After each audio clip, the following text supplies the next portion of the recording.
never thought she'd see you two together. Nice to see you again, Traveler and Paimon. Oh, we're not interrupting anything, are we? Not at all. I wasn't in the middle of an interview or anything. I was just asking Miss Kuching about purchasing a kite. A kite? Are you buying some regional specialties to bring back to Fontaine? Well, yes. And... It seems you haven't heard yet. The theme of this year's Lantern Rite is kites. Oh, so that's why Paimon has seen so many floating in the sky. Liyue Harbor is always changing, so it is only fitting that Lantern Rite should change in turn. The Qixing believes it would benefit Liyue to build on our own cultural foundation by embracing the technologies of other nations. After all, it is said that the stones of another mountain may serve to better polish one's own jade. yeah, remember my business meeting with Tianquan Ningguang the last time I was in Liyue Harbor? That's what it was about. But all I really did was use my network to introduce Lady Ningguang to some interesting people. I'm not sure that quite counts as fostering cooperation. In the end, we decided to combine Liyue's traditional art of kite making with Fontaine's mechanical vertical lifting device. Mechanical lifting device? Sounds pretty impressive. But don't kites just use the wind to fly? Why would you need to add something mechanical? Well, you've actually just answered your own question, Paimon. How high and far a kite can fly depends as much on the weather conditions as on the skill of the person holding the string. But as soon as there's no wind, you can only flail about helplessly like a sweet flower medaka out of water. Experience doesn't matter at that point. Exactly. Liyue is now a nation ruled by humans after all. It's about time we had the power to make a kite fly, don't you think? Plus, the easier we can make it to enjoy, the more people will want to participate. Right? I also thought it was a novel idea. Plus, it shouldn't cost much to do. With Miss Charlotte's help, everything has gone smoothly. Our new mechanical kites are already available to purchase from a stall in the harbor. We're having trouble keeping up with demand. We also gave quite a bit of thought to the price. We didn't want it to be too much more expensive than a traditional kite. Cool! Turns out you two and Ningguang like playing with toys just as much as Paimon! Toys? They're not exactly toys. You see, Miss Kuching, that does seem to be everyone's first reaction. Although kites are one of our most time-honored cultural relics, outside of their use in certain ceremonies, I suppose they're considered playthings more than anything now. But to me, there's so much more than that.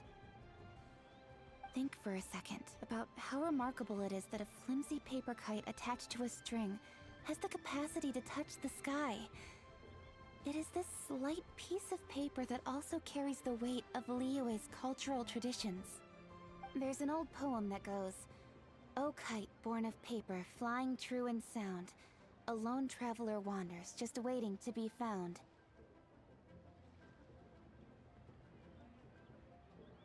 In the past, poets from Liyue used kites to symbolize a feeling of longing, or evoke the peacefulness of idyllic rural scenery.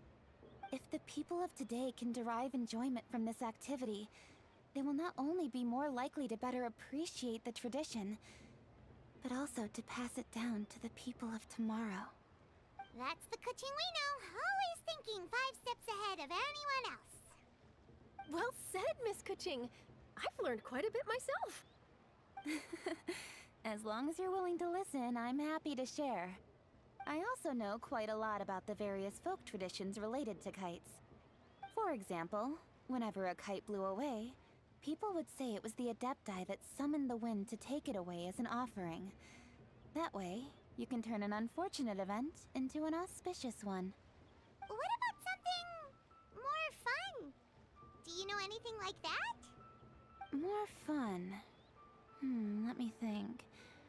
Oh, I suppose we should first talk about how kites are made. It's another one of our precious forms of traditional craftsmanship. My grandfather told me that, back when he was a boy, children learn the art of kite making step by step from their elders. First, you use the thin strips of bamboo to construct the frame. Then, you draw a design of your choice on a piece of paper, paste it onto the frame, and tie on the string.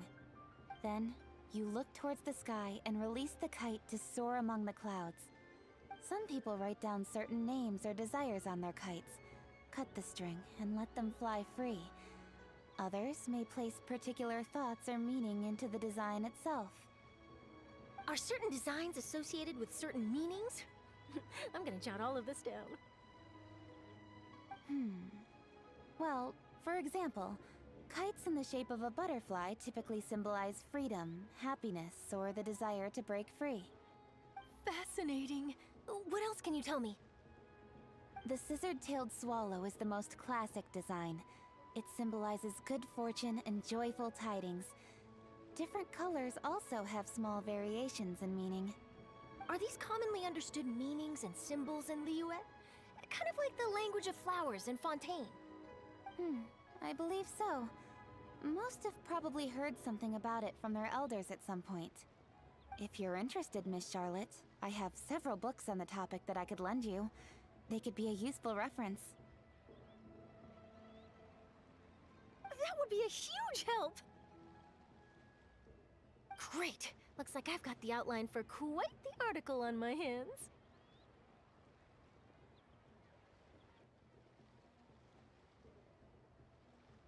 Perfect! We're gonna take a look around. Then I'll show Miss Charlotte to my home for a little while. I almost forgot. The Ministry of Civil Affairs is hosting a kite flying contest on the night of Lantern Rite. If you're interested, you're more than welcome to bring a kite and participate. The rules are simple. Whoever flies their kite the highest and furthest within the time limit will receive a special honor along with a secret prize. I've already prepared more than enough empty film for the event. I can see the spectacle already. Oh, Paimon was on board the moment you said secret prize. Then I'll look forward to seeing your performance. You bet! See you then!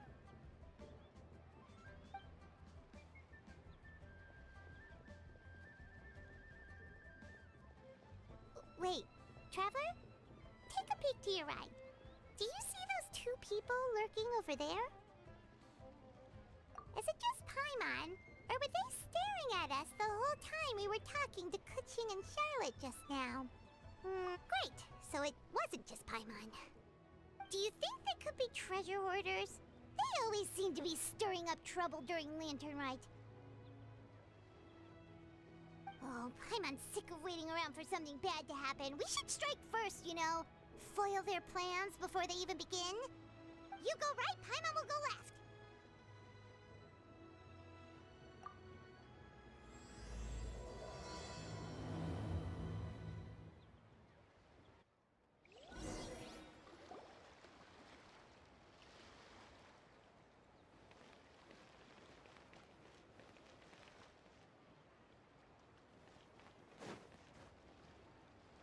Oh.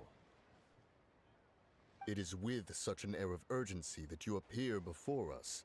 Your comportment suggests you believe us to have committed some heinous crime. Perhaps you could enlighten us as to your intentions. Whoa, where did this fuddy-duddy come from?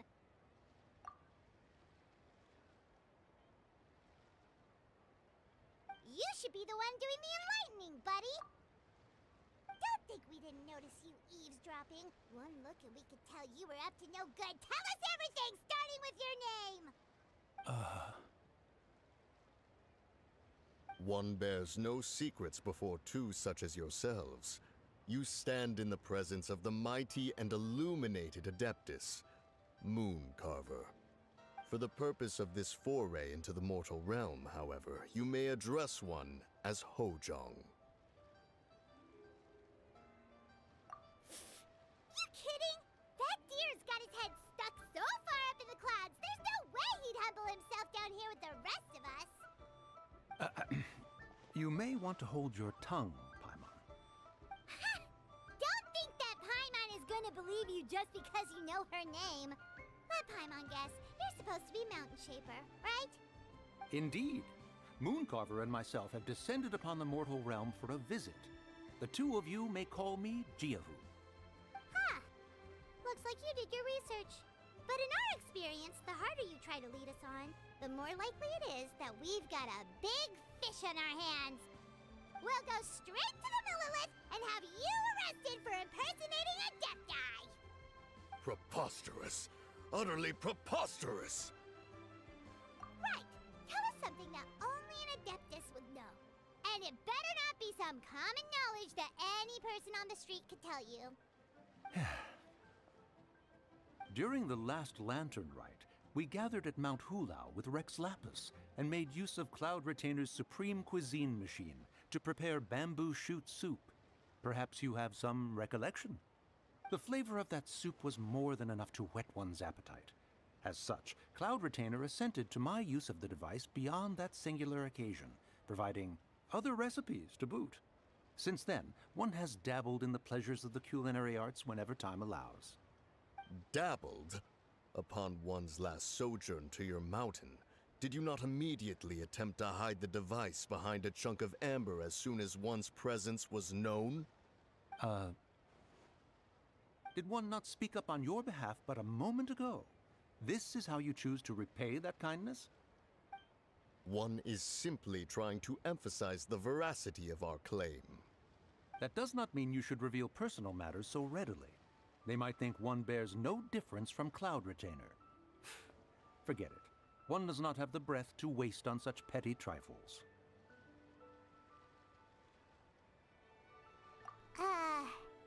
That might have been more detail than we needed. Seems like you two are the real deal, and Paimon sorry for suspecting you. But, for beings as forgiving as yourselves, this is just water under the bridge, right? You indeed have an agile mind. Cloud Retainer was not mistaken in her high estimation of you. Paimon's still curious about something. It's just... Paimon can understand why Mountain Shaper is here, but why did you decide to come to the city, Mooncarver? It's not really your thing, is it?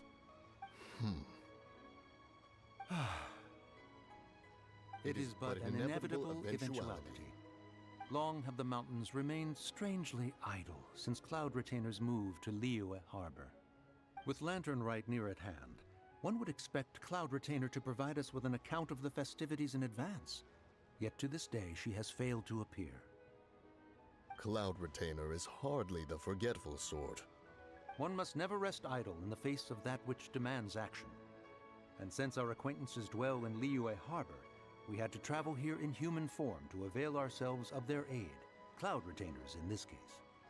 But a moment ago, one heard you speak of a mechanical kite of sorts. It appears the essence of the situation has hitherto revealed itself. Now it is time for one to retire back to one's abode. Huh. So, you're not looking for Cloud Retainer anymore? Perhaps there are aspects of Cloud Retainer's temperament that remain opaque to young Paimon. Given one's understanding, one can only imagine the anger that now consumes her. Cloud Retainer is of a proud and arrogant disposition. She holds the belief that her skill in mechanics surpasses that of all others. One can be quite certain it is hardly with an open mind that she regards the arrival of this new technology. One surmises that she has shut herself away, refused all company, and buried herself in the study of her own creations. To call on her would only invite her rebuke. However, if you do happen to cross paths with her over the next few days, do pass along one's regards. Sure, leave it to us. Have a safe trip back, enjoy the scenery, and happy Lantern Rite! Thank you for your kind words. We shall now depart. We got all worked up for nothing, huh? All that trouble and it turned out to be people we knew all along. Well, it's still pretty early. Let's head over and check out the kite stalls. Paimon wants to see what kinds of kites we can buy to use in the competition. The bigger and prettier, the better.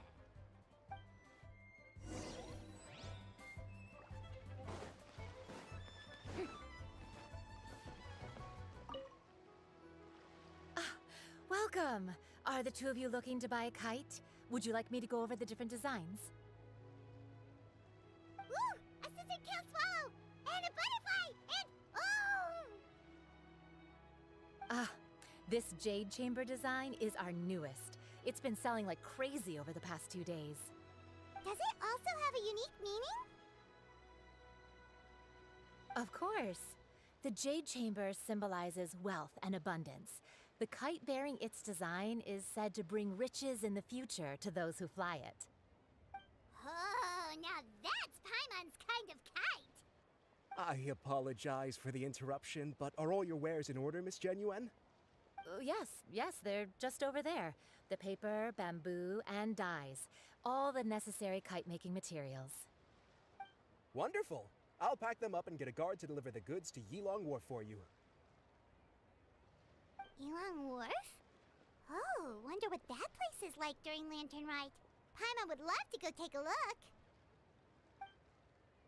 Well, if the two of you are interested in going to Yilong Wharf, then could I trouble you to find Gaming and deliver these goods together?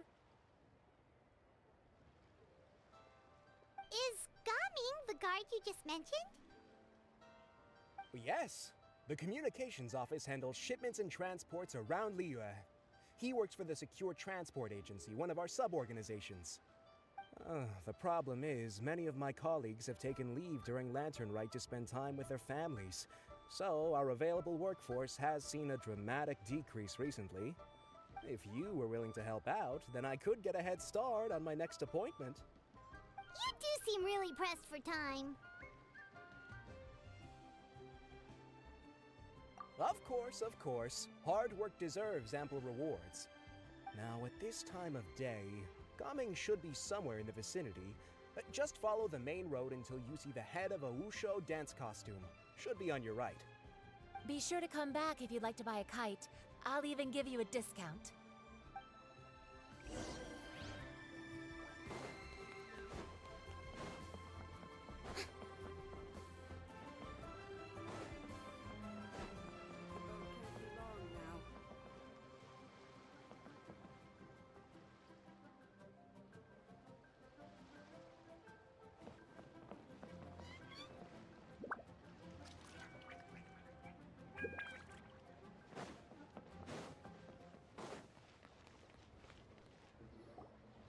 Wait, I thought we had an agreement.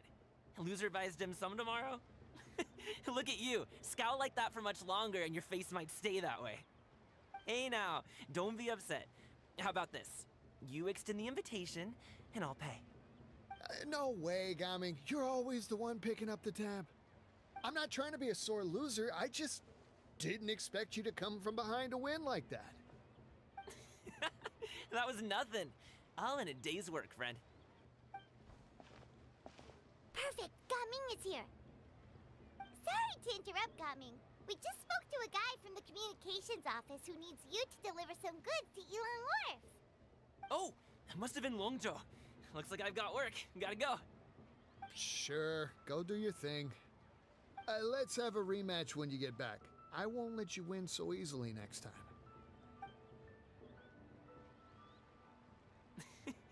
Alrighty, you can hand the goods over to me. Must have been heavy hauling them all this way. Let me take them off your hands. It wasn't that bad. It's just some kite-making materials. Plus, we didn't have to walk very far. Kite-making materials. I see. I'm glad it wasn't too much trouble, Paimon. Still, I owe you one. Ah, and you must be the traveler.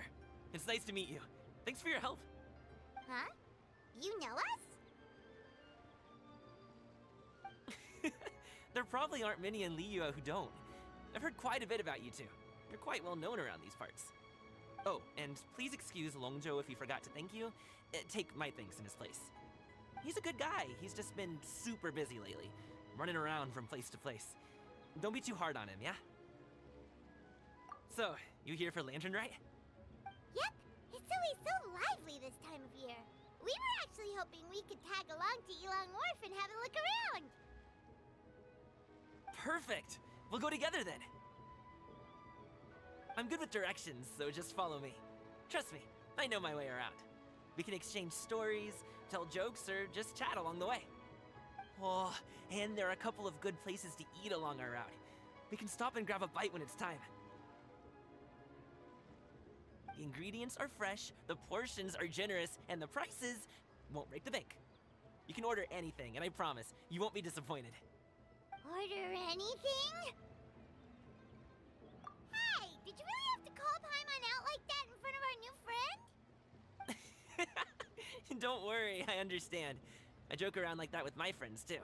It just shows how close you are. Do you need to pack anything up before we hit the road? I can wait. Nope, our things are always packed and ready. We're pretty much travel experts at this point. Oh, that's right. Then let's get going. If we run into any trouble, you can count on me to protect you. I am a guard, after all.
Osmanthus.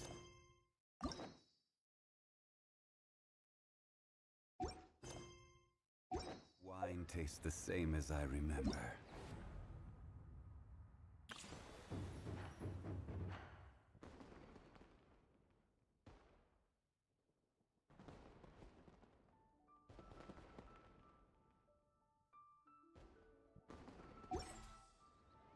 But where are those who share the memory?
Ooh, the docks are just a bit further. One step at a time. Hang in there.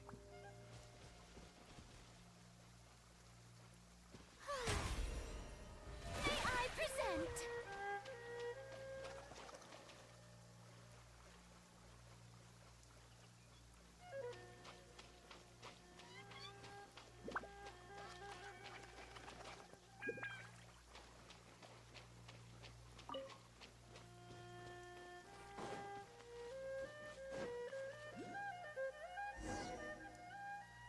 Wait!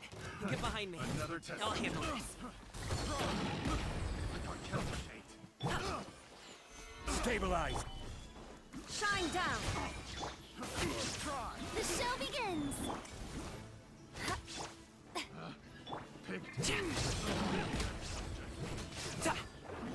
What's it done?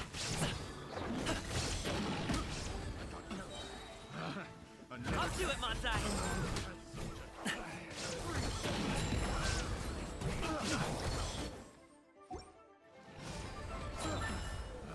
Alley-oop! The wrong test subject. Seems like we really can't go anywhere without running into treasure hoarders, can we? Yeah, it's not uncommon for deliveries to get intercepted. That's why this job needs guards like us. Paimon was impressed by your moves back there. You seem like a real pro at your job. Oh, that's not a skill I learned on the job. It's just a hobby. Have you ever heard of wushu dancing? Really? Wushu dancing is famous in Chunyu Vale. Performers might be invited to promote the opening of a business or to spread good fortune during a holiday season. But I must admit, it has nothing on the popularity of the Liyue opera. I'm also well aware that people in Liyue Harbor aren't exactly jumping at the chance to watch wushou dancing. So, it's not something I do full-time. Huh? You have 2 jobs? How do you have the energy to do all that? It's not that tiring. You just have to take a rest. Ah, Paimon gets it, so you must sleep a lot then. Not really. Just yesterday, I stayed up all night playing cards. Oh. Let's go. The docks are just up ahead.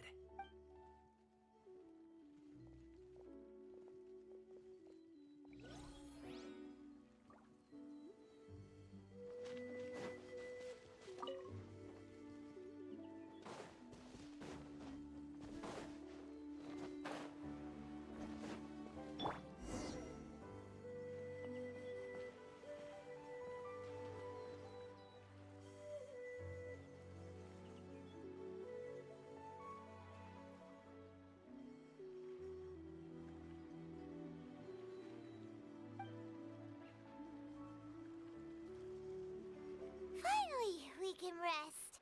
Ooh, Paimon's shoulders are so stiff. And her stomach so empty. Sorry. Did I push the pace a bit too much? I mean, you were the ones who said you were travel experts.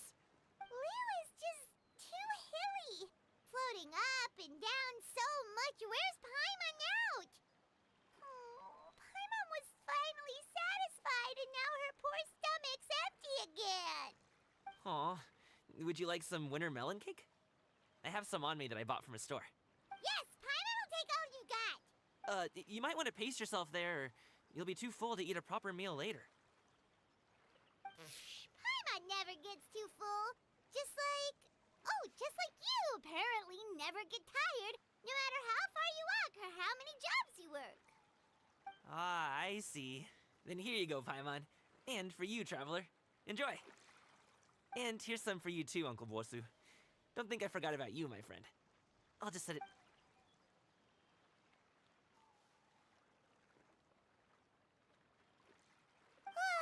That hit the spot.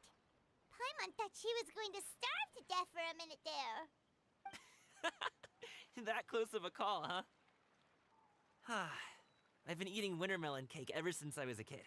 You can buy them from all sorts of places, whether it's a small vendor on the side of the road or a big restaurant in the city. But each place produces cakes with a slightly different flavor. If you like these ones, I can give you the address of the shop I bought them from. I'll just have to check when we get back. Oh, all my jabbering must be making it difficult for you to enjoy the scenery in peace, huh? Don't be afraid to tell me to zip it for a little while, okay? Really, I won't be offended. It's okay. Paimon is kind of enjoying listening to your chitter-chatter. Aw, a fed Paimon is a happy Paimon, huh? Hey, Paimon can be in a good mood anytime she wants.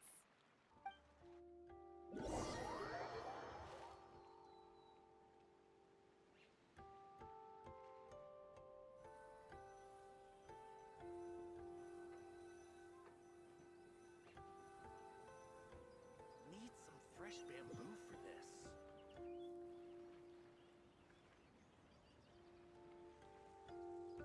Woohoo! We're here!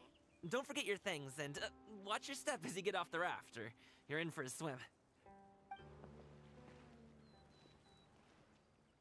Thanks for the ride, Uncle Bosu. You take care of yourself now. I'll see you some other time.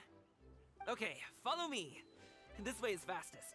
We'll have to take the elevator up to the secure transport agency.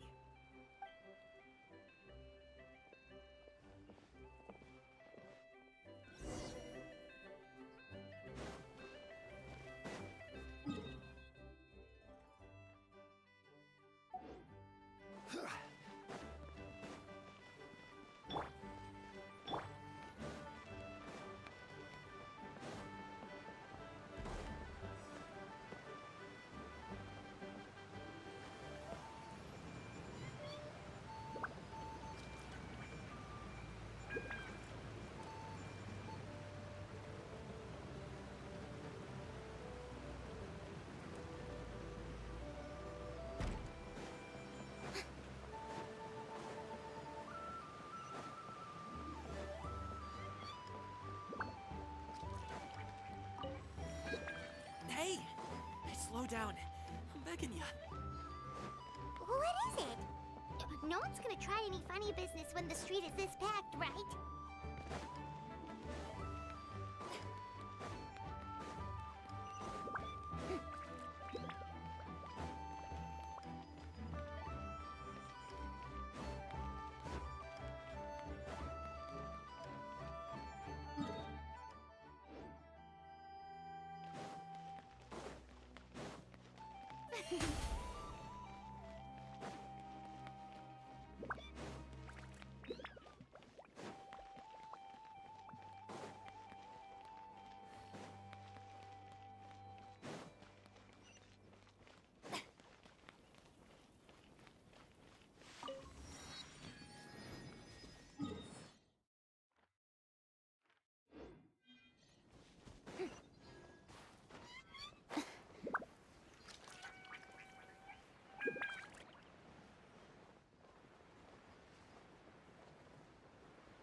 Oh, well, how should I put it?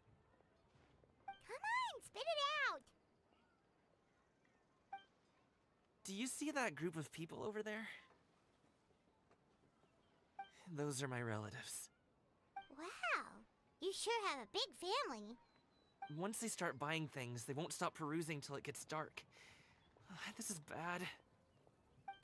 They're your family, not your arch enemies. What's there to be afraid of? Unless... Oh, did you do something horrible to them? No, it's not that. I'm just not that good at dealing with my family. It would be best if we could steer clear of them. I'll explain more when we have the chance, but right now, we've got a job to do. The left side looks pretty packed. Let's go straight. Slow and steady wins the race.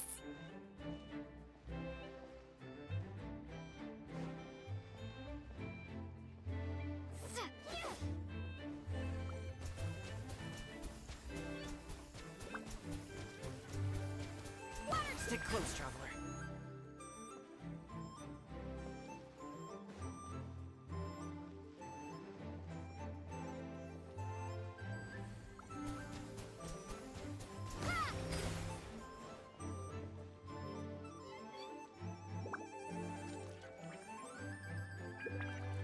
Let's wait here for a second. Maybe my aunt will leave.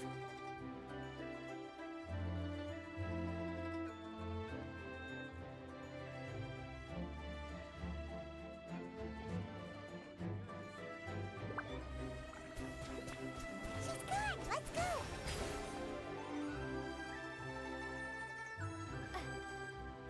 Stick close, traveler.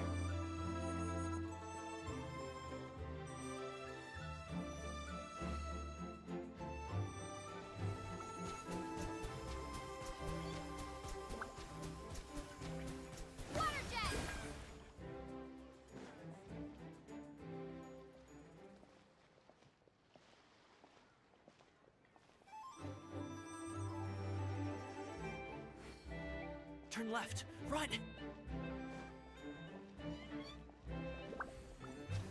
To the right and stick close. Wow, you guys are good. I'm impressed. That was nothing. It was a piece of cake. Oh, winter melon cake to be exact. You really liked it, huh? Ooh, you know what? I'll buy you a whole bunch and pile them so high you can swim in them. As long as you don't wind up drowning, Paimon. Hey, Uncle Drigway. These are my friends, the Traveler and Paimon. They came to deliver some goods with me. So, I guess I'll go ahead and take these over to Uncle Yongzan then? Yes. Thanks for your hard work. I should thank you both for your trouble as well. Please take a seat and rest for a bit. I'll prepare some tea. No need. We'll be off soon anyway. Hey, we're already here, aren't we? No harm in taking a load off for a bit. Plus, I know the Secure Transport Agency has some great Songhua tea stashed around here somewhere. I promise you, one sip and you'll be hooked. Anyway, you just sit down and relax, Uncle Jirgwe. Who would I be if I just sat here and let you go through all this trouble? Leave this to me. I have to be up and about to drop these goods off anyway. What's a little extra time on my feet? Oh, you aren't too picky, right, Traveler? I know Paimon prefers things on the sweeter side, so I won't steep the tea too long. And I'll add some dim sum pastries on the side. Aw, you noticed what Paimon likes? How long have you two known Gaming? Oh, not long at all. We just kind of tagged along on his trip to Ylang Wharf. He's just a super welcoming guy. We became friends, you know, just like that.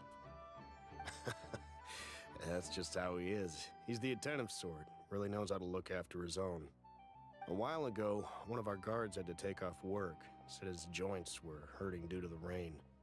Gaming personally went all the way to Boo Boo Pharmacy to get some medicine for him from Dr. Baiju, then traveled through the night to deliver it back to him.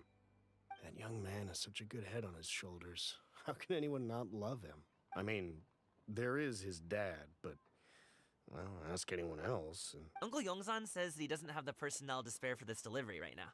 So what do you think, Uncle Jirgwe? Should I go ahead and deliver it instead? It feels like we've troubled you enough already. It's kite-making materials, though. Could be for a kid. I'm sure the sender wants it delivered before Lantern Rite. Oh, by the way, here, have some tea.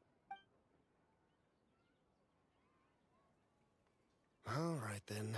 Deliver... Ooh, are you free in 2 days? How about we grab some dim sum from Shinya Kiosk? My treat, and don't even think about trying to pay.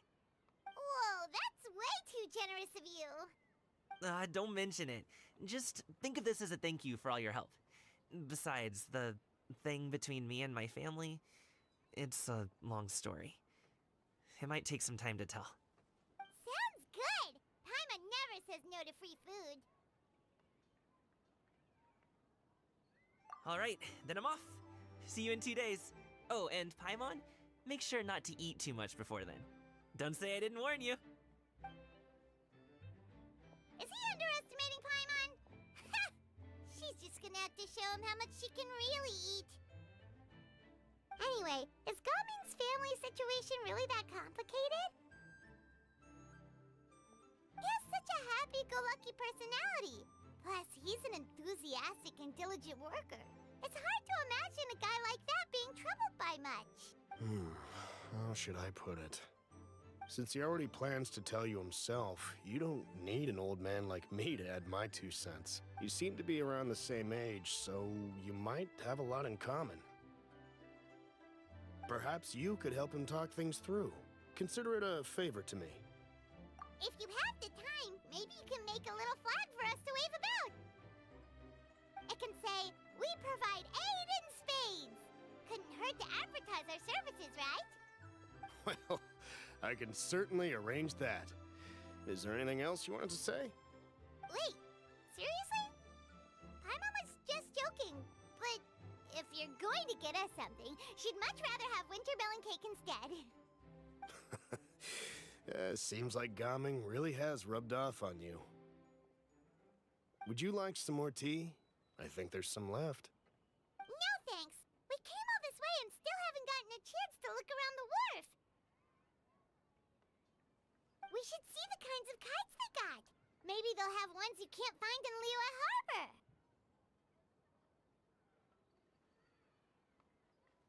All right, then. Please do let me know if you'd like more tea. You're welcome to stay as long as you like. Only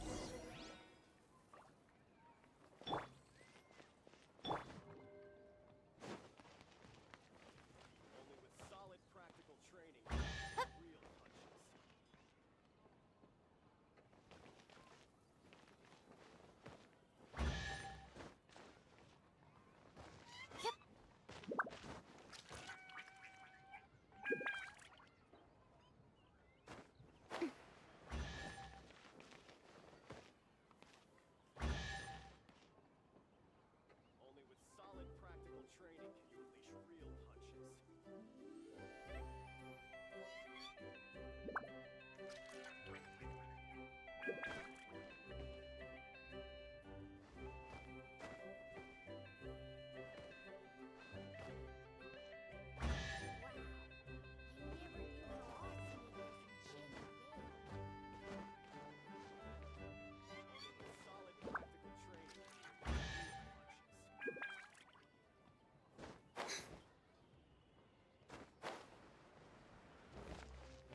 you doing here? The way you speak, one might have presumed you were displeased to be in one's presence.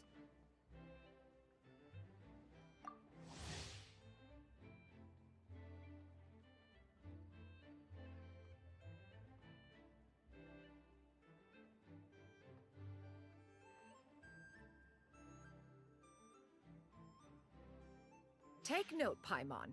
You could learn a thing or two about how to respect your elders. Ugh, starting on the elder stuff already, huh? Shouldn't you be back in your cave tinkering away at some kite-related thingamabob or something? What brings you out here? And what's with that huge box next to you? Ah! Paimon gets it. You're here to do some shopping, aren't you? And what of it? The Qixing's decision to integrate Fontanian technology into said kite-flying competition is of no consequence to oneself. Did you expect one to willfully compete against the whimsical trends of worldly sentiment, or perhaps even fall to petty sulking over such? It's not that we think those things exactly. That's just what Mountain Shaper and Mooncarver told us, or Tia something and Ho. Paimon can't be bothered to remember what their aliases were called. Anyway, they went to Liyue Harbor to look for you. They even asked us to pass along their regards if we ran into you. Oh, huh. Tianyin?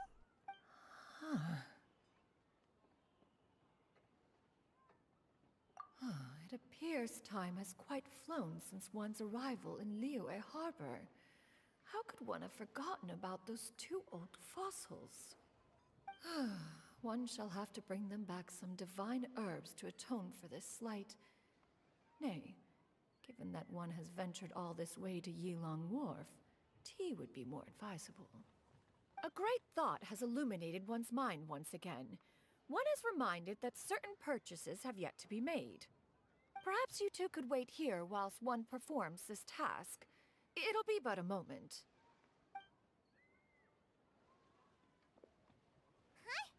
Wait, here? You really just gonna ditch us here to watch your stuff? Oh, that woman really just does whatever she wants.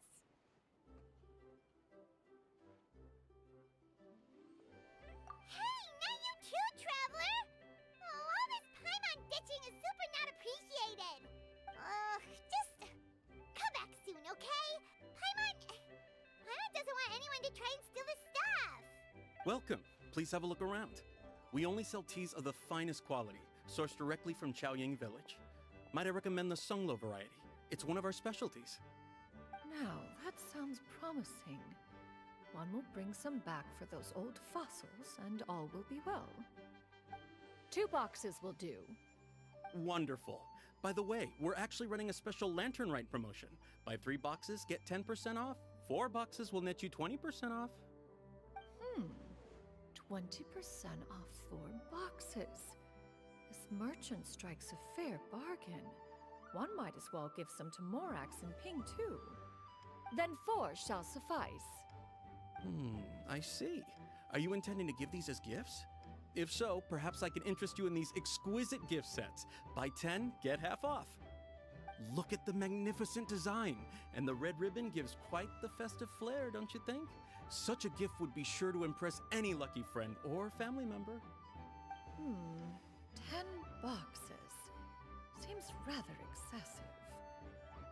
But if one factors in the conqueror of demons and one's disciples...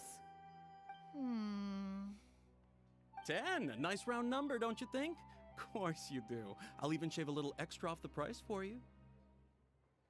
That is agreeable. One will... I will have these boxed up then. Of course, right away. I see you have quite the eye for fine items, mademoiselle. Perhaps some of my wares might also be of interest to you. I'm a toy merchant from Fontaine. You'll get nothing but the finest and most intricate clockwork toys Mora can buy here. Each one sure to be a source of endless amusement.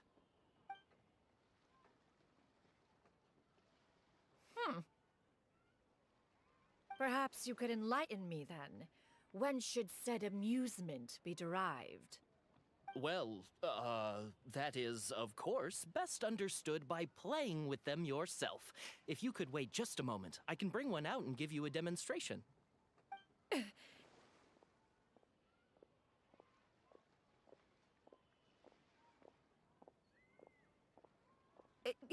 There is no need for that. Mademoiselle. Give me your newest and finest model, and be sure to package it securely. Ah, of course. Here you go. The instruction manual is... I can do without, thank you. Many watchful eyes surround this place. If one were to be spotted purchasing a mechanical toy such as this, a child's plaything no less, it would only invite scandal. There is no harm in bringing it back to study in secret.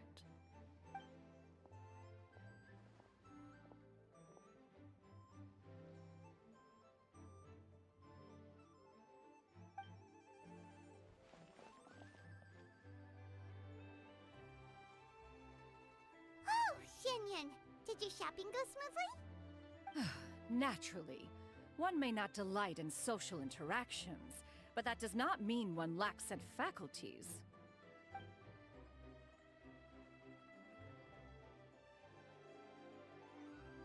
And you two? Are you not here to purchase things? We just haven't had time yet. It doesn't look like there are any kite stalls around Elong Wharf, but it does look like there are lots of goods from Fontaine. You are also planning to participate in the kite flying competition, then? One means to say, you along with all the other youths. One has been entreated to share one's kite-making expertise, and indeed, there was little one could do about such persistent supplication. One moment energetic and earnest, and dejected the next. One had no choice but to acquiesce to these requests, and thus, one will be organizing a kite-making workshop to provide personal instruction in this art form. Oh, who will be participating then? Shuyu, Shenhe, Ganyu, and Yayo. Wow, that's quite a few people. Also, this is all pretty well, Xianyun, but it's not like you have to make your own kite to participate in the competition. You can just buy one ready-made and call it a day. Ha! You speak of those equipped with the mechanical lifting device, do you not? 'Tis nothing but a crude piece of mortal machinery. The mechanism that one has developed was the fruit of millennia of meticulous study. Let us not speak of the source of the mechanism's power, but rather its structure. It is composed of materials as light as bamboo and as strong as iron. This composition grants it the lightness of weight to ascend into the sky and the durability to follow the wind for many a mile. It is built with a series of intersecting rods that... Never mind. It is unlikely the two of you will understand, even should one expend the effort to explain. One is better off saving one's breath. It sure seems like you want to talk about it, though. So, will you be attending the workshop or not? Huh? Wait, you've been trying to invite us this entire time? All right then. No need to prepare the materials in any case. One has it all sorted. Arrive at Mount Outsong in 2 days. I shall be expecting you around midday. Are you leaving? Don't you want a guard to help you with that big box of yours? Surely you jest. One goes as one pleases. For what reason would one need to rely on another?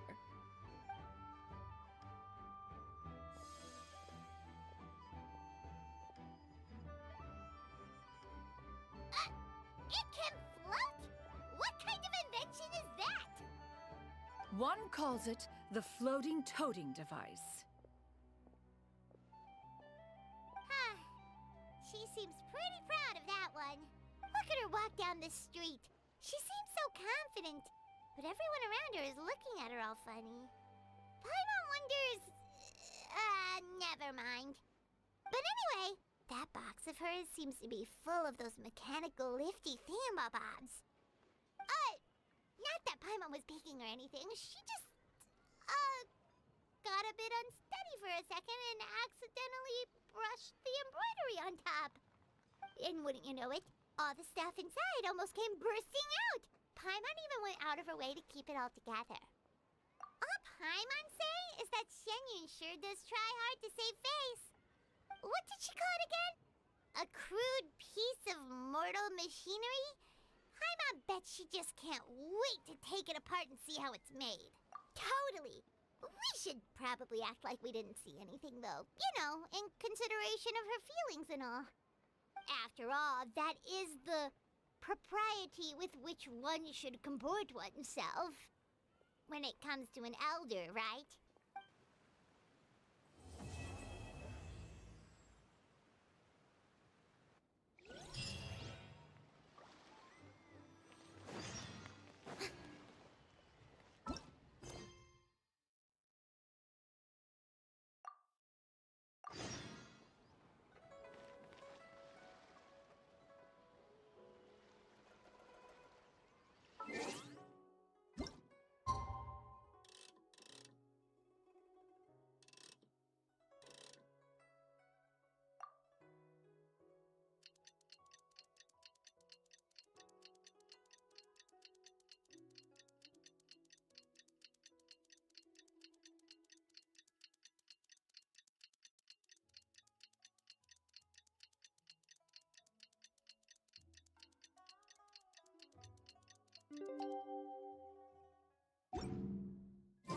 Paimon has never had dim sum at Shinue Kiosk before, but it should be quite the feast for sure. Ooh, and that's Paimon's stomach right on cue telling her it's time to go find Gaming. Let's go!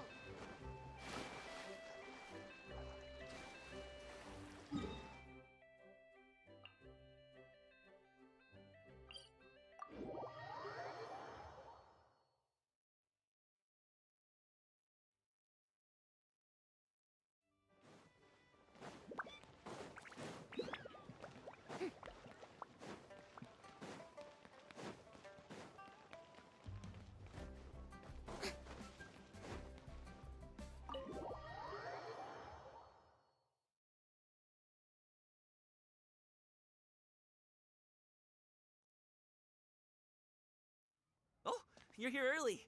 I just ordered. The food should be out in a second. Sit down, sit down. Let's all take a seat! Here, hand me your cups. Oh, thank you! Wait, you weren't supposed to drink that, Paimon. That was for you to rinse your utensils. That's a thing?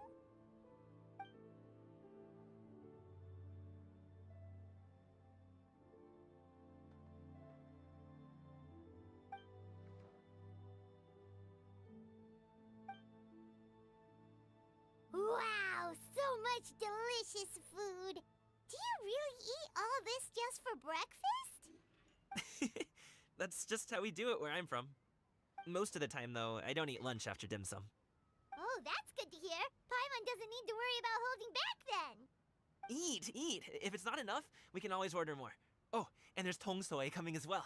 I don't usually have that in the morning, but, well, since everyone's here, I just had to order it. What about you, Traveler? Is the food to your liking? Want some more seafood congee?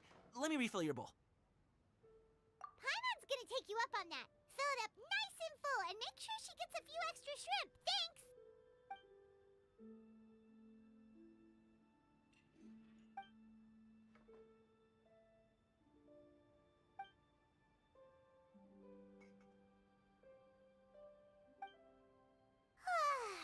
So full. That meal was so satisfying, it even gave Paimon some extra brain juice. Oh, listen! Paimon's figured it out. Let's think about this for a second, Gaming. You invited us to this awesome restaurant and ordered a whole table full of expensive dim sum just for the three of us. Well, you must be hiding the fact that you're some young master from a rich family. That would explain why you try to keep your friends and family away from each other. Are you confusing me with Xingqiu? Huh? You know Xingqiu? You sure know a lot of people. Well, when you're on the road as much as I am, you hear all sorts of rumors. Sometimes they're true, sometimes they're not. What it comes down to is being able to tell the difference. More often than not, that means knocking on some doors to find out for yourself. Oh, you truly are a man of many talents, young Master Gaming. Okay, enough with the teasing. Sorry to burst your bubble, Paimon, but you're wrong about my family situation. What? Oh, Paimon thought she was onto something there. My dad is just an ordinary tea merchant. Small scale stuff, you know? It wouldn't even make sense to mention his business in the same breath as the Feiyun Commerce Guild. My dad... he always wanted me to inherit the family business, to be a merchant like him. But that's just not who I am. It's not who I ever wanted to be.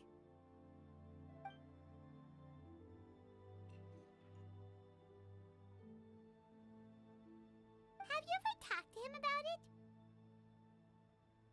You know, about your interests and aspirations and stuff.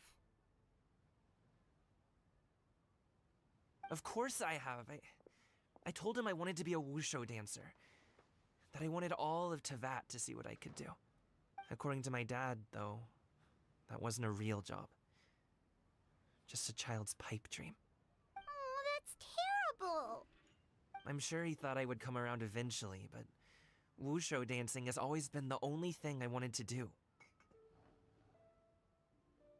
One day, he tried to get me to visit some other tea merchants to start building the right relationships, but I refused to go. We got into a huge fight. We were this close to throwing hands. In the end, I was so angry that I ran away from home. I haven't been back since. Don't get on my case just yet, okay? It's not like I think I'm completely without fault. No, I know that it wasn't the right way to go about things. But my dad's stubborn. No matter how hard I tried to convince him, it just went in one ear and out the other. There was no changing his mind. I knew talking would only get me so far, but if I made it big in Liyue Harbor, the results could speak for themselves. Gaming. But I'm sure you both already know how that's going. Wushu dancing's just not that big in Liyue Harbor. In the past, I would go door to door from store to store, asking if they would be interested in hiring a performer. Most times, I wound up eating nothing but humble pie. And you can't just rely on dreams to put food on the table, right? So, I found a job as a guard to make some money. And now I have enough to get by and then some. Still, change takes time. Gotta take it slow, you know? Paimon understands. Okay, enough of all that serious talk. Our tea's getting cold. Ooh, let's do something fun this afternoon. What do you say, huh? I'll organize. Actually, we kinda already have plans this afternoon. We told Xianyun that we would go to her kite-making workshop. Oh?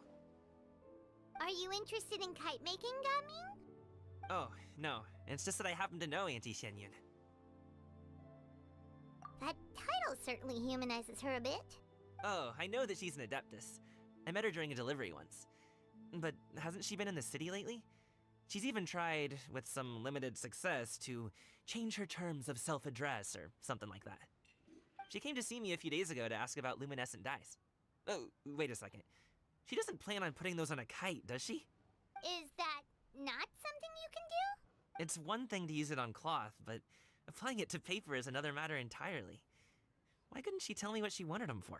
Yeah, she does seem to have trouble with that sometimes. It would be such a shame if everyone worked so hard on their kites only for them to get ruined in the end. Okay, I'll go with you. If Auntie Xianyun wants to use those dyes on a kite, the formula will need to be changed. Great! The more the merrier!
I have some mint oil.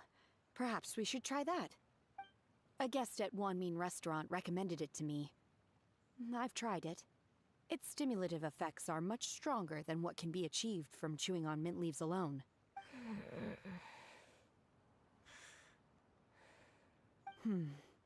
Apologies in advance. Wait! Shenhe? Not there!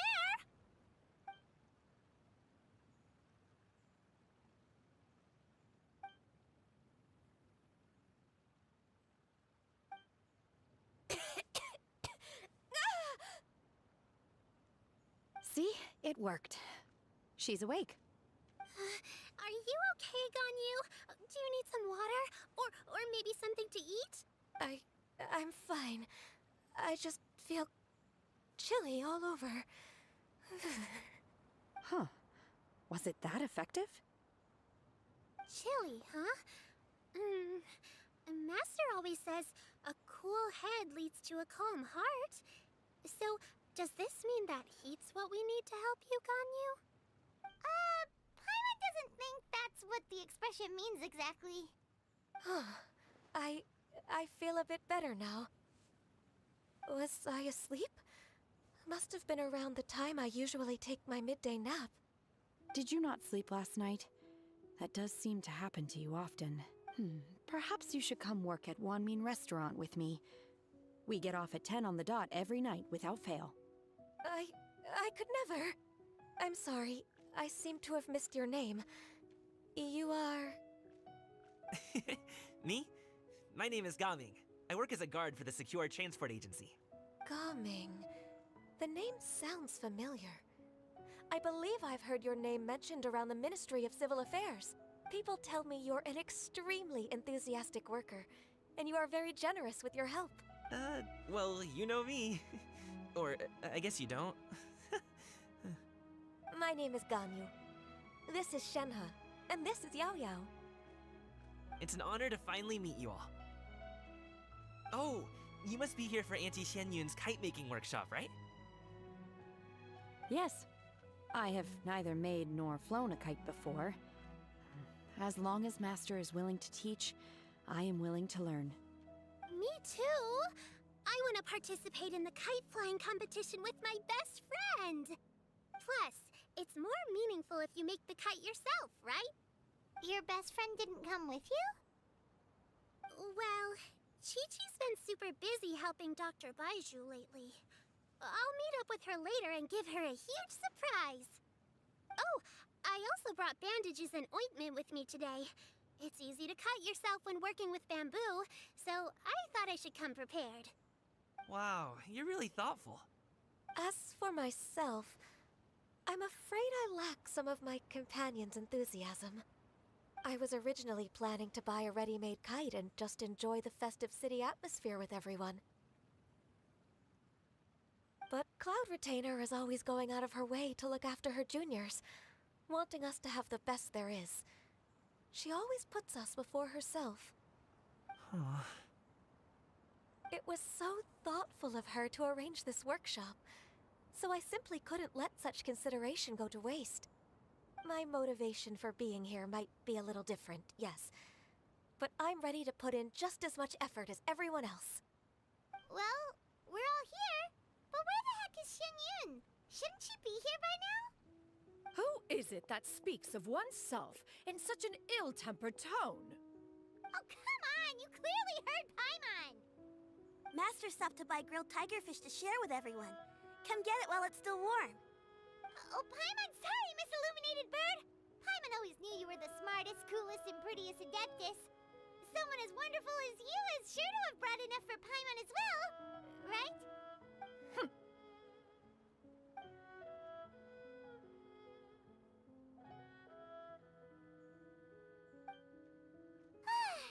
So delicious. Paimon's life is complete! It appears that we've ended up with quite a few participants indeed. Go ahead and divide yourselves into small groups. The materials are over here. The regular dyes and luminescent ones have been clearly marked. Use them as you see fit.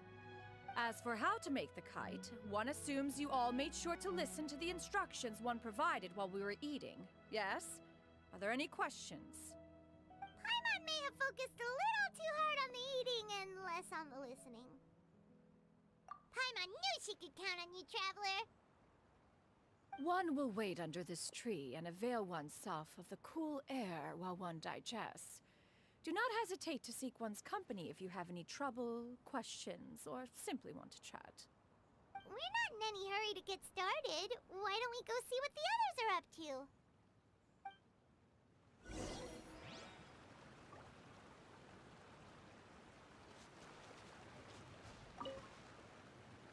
Hey, Gaming! Want to team up? Huh? I have to participate? I thought I'd be done for the day after adjusting the dye formula. You're that unenthused by kite making, huh? That doesn't seem like you. No, it's not that. It's just... it would take too long to explain. I guess I'll just make one then. What shape should we go with? How about a butterfly? What do you think, Shuyu? Is there a particular design you want? I want a swanee! That might be a little hard to pull off. True, but I still want to try. They're super cute. Okay, it's decided then.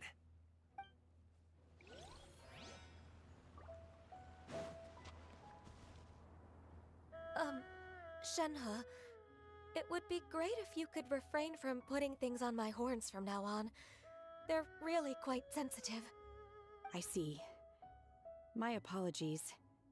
I shall remember that in the future. Thank you. No harm done. Good.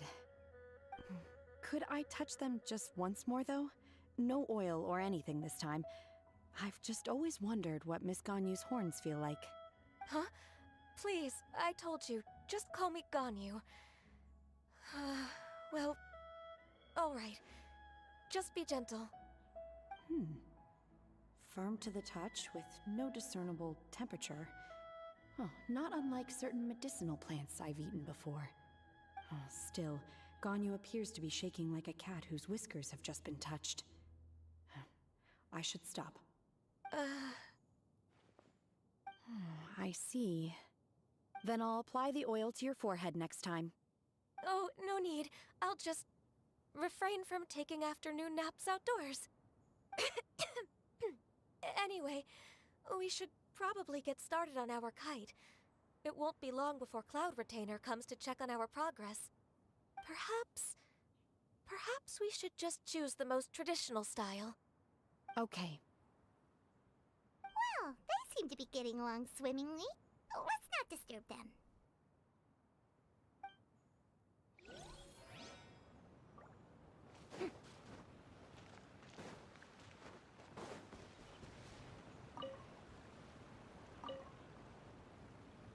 Auntie Cloud Retainer, look! Am I doing it right? Very good. Your frame is nice and sturdy. This design, is it a finch? Yep. One is looking forward to seeing your finished product. What color are you going to make it, Yao Yao? I haven't decided yet. If I make it blue, it'll be more like my friend. But if I make it gold, it'll be more like me. If you are asking for one's own opinion, one would advise choosing gold. When giving a gift, the key consideration is the recipient's feelings, is it not? One imagines your friend would much prefer a kite that reminds them of you. Oh, hey, I never told you the kite was for Chi-Chi. How did you know? With age comes wisdom, child. One simply has a way of knowing things. Oh, cool! Thanks, Auntie Cloud Retainer. I'm gonna start painting it gold right now. Good. One will watch. You two seem strangely unoccupied. One was under the impression that one was supposed to be doing the relaxing. Is your kite finished? We actually haven't started yet, but we're going to start, right now. We should get started on our kite now. Let's go. First, we have to decide on the shape. Hey, what are you laughing at?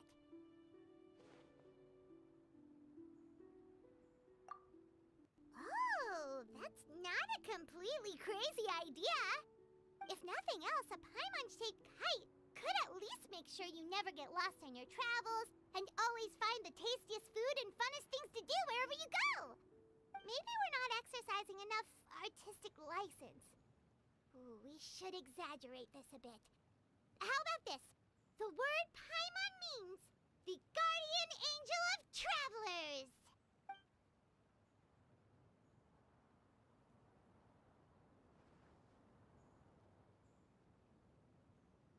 Now, what expression should we give her, since the kite is going to be flying super high in the sky?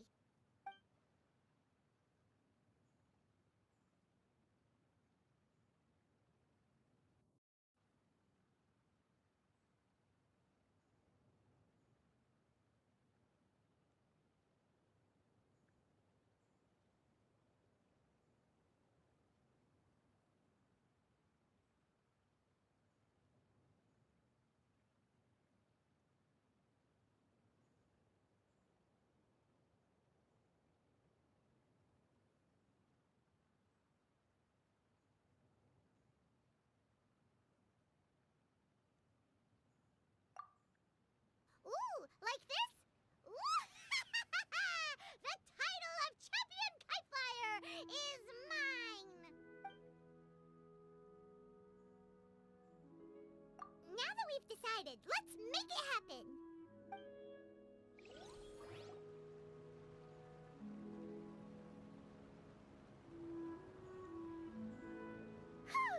It's done!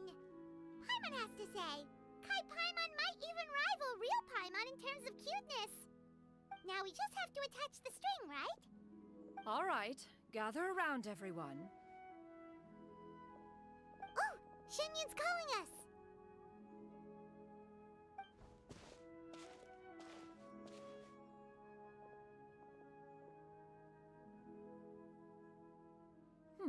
Let one take a look.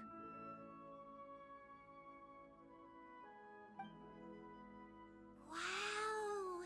Ganyu and Shenhe made a scissor-tailed swallow! It's so pretty. Yep. The coloring makes it look a lot like Master. If the tail wasn't split in two like that, it might even be a spitting image. If you look closely, there are a few spots where the colors go outside the lines.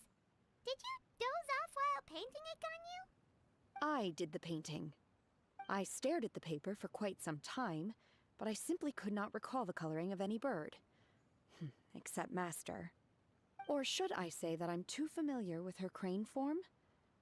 Even when she stands before us in human form, all I can see is blue and white.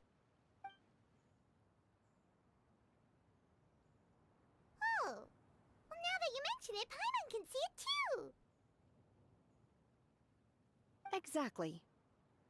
So I simply closed my eyes and painted from memory. No way. You can paint with your eyes closed?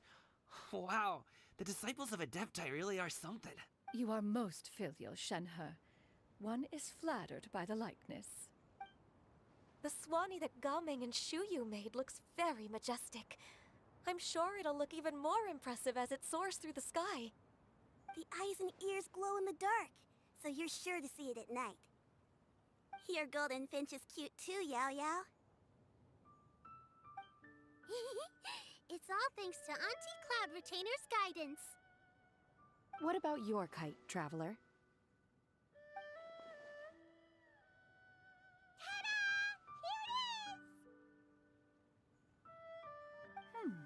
Its self-important countenance bears a striking resemblance to that of its namesake. It makes her look like she's already won the competition. Well, that's gonna happen one way or another. Is that the Jade Chamber? Oh?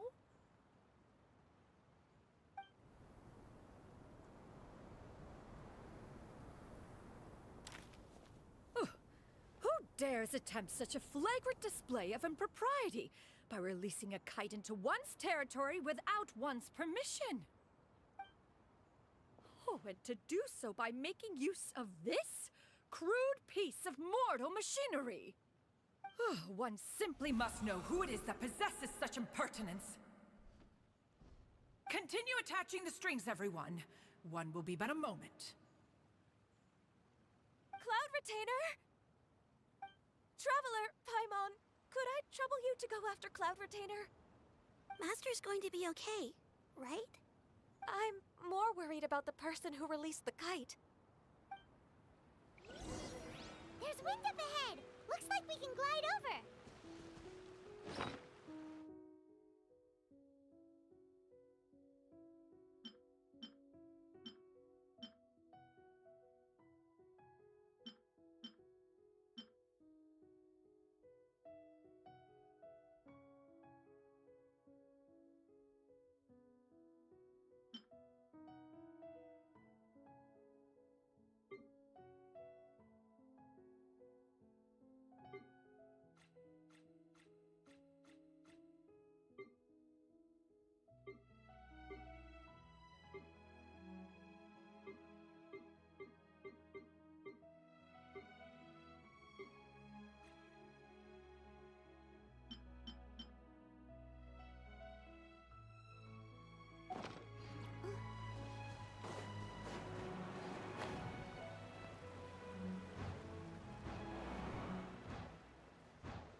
It's right there!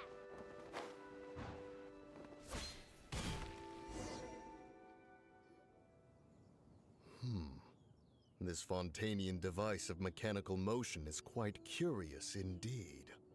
Now is hardly an opportune time for your musings. Someone among us was not sufficiently attentive, and now the kite has vanished.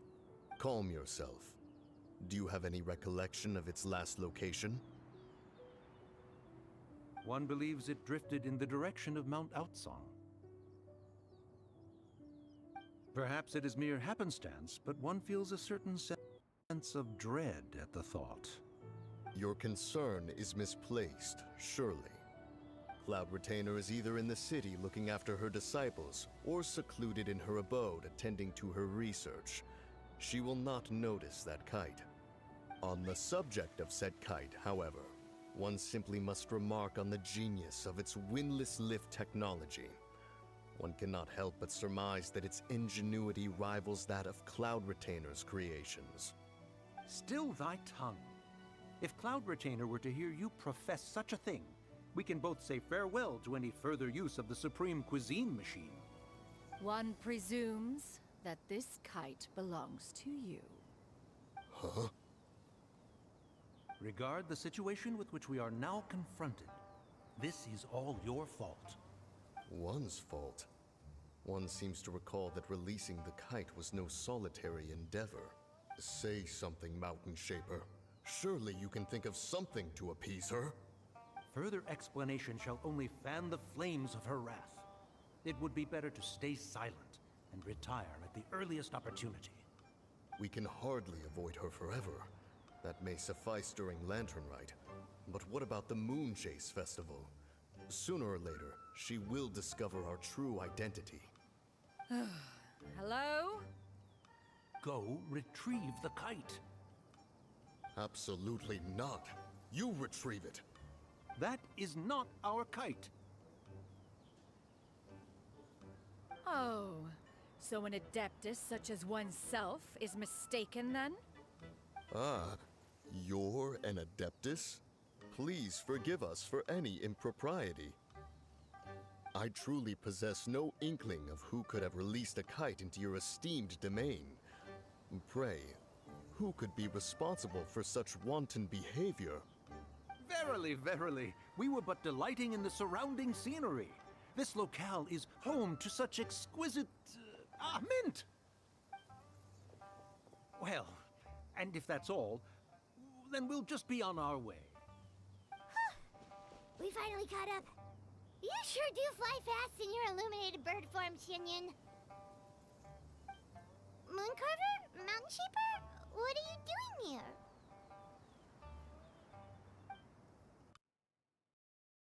You?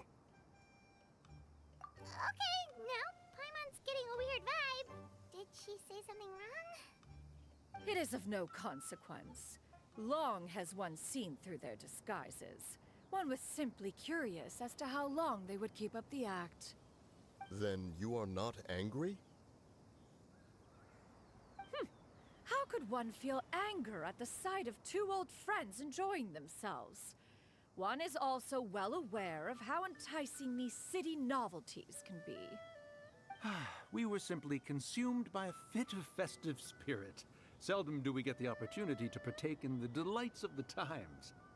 However, we are far from being as adept as you in matters that require a deftness of hand. No worthy kite could be born of our own making. Thus, we could only take the convenient route, so to speak. Your prowess in mechanics is unparalleled, Cloud Retainer. You wield the wind and waves themselves. Your singular talent stands unmatched across the land. Of this, we are well aware. One has guests to attend to. We will have to convene again some other time. Traveler, Paimon, do try to keep up. We're leaving already? All this flying from place to place is wearing Paimon out.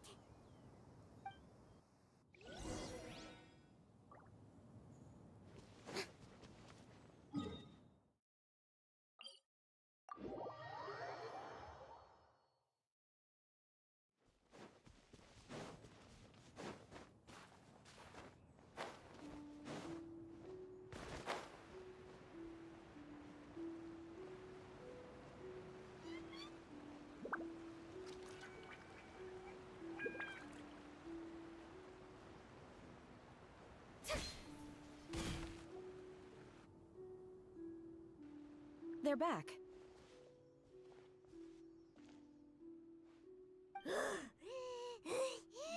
Paimon's pooped. Hi. Why are there only two of you left? After you left, Yao Yao and Shu Yu tired themselves out playing with their kites. Gao Ming offered to escort them home.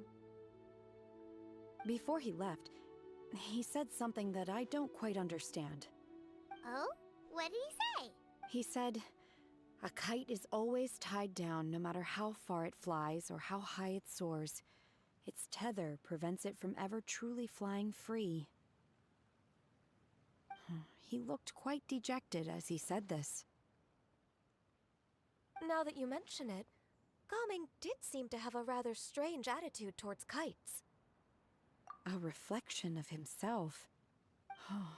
If I were a kite, I would cherish that tether as a symbol of kinship and the bonds that tie us and... Shenhe? It may be an exceedingly slim and distant connection, but lose it, and you lose that which links you to home. If Gaming truly sees a kite as a reflection of himself, then I fear I understand his words even less. Well, people often have different points of view depending on their mindset and experiences, right? It's actually quite normal. Just like some people can eat spicy food, but others won't go anywhere near it? Exactly. That's why tolerance and understanding are as important as they are. Tolerance and understanding? What brought about this conversation? Did one miss something? We were just chatting. You don't have to butt in on every little thing, you know. Where were you anyway? One was merely doing a bit of cooking. Night fast approaches. If you are otherwise unoccupied, one would entreat you to stay and eat before you depart. Oh, it's been so long since I've had the chance to enjoy your cooking, Cloud Retainer. Worry not. One has prepared a variety of meat and vegetable dishes. One is more than familiar with everyone's culinary proclivities. Hey! Paimon's hungry too! It's not like the dim sum and grilled fish could keep her full the whole day, you know? Shenhe, Ganyu, come with me. Whoa, what's with all the secrecy? You're not trying to play favorites, are you? If you're ready to serve the food, we can help too.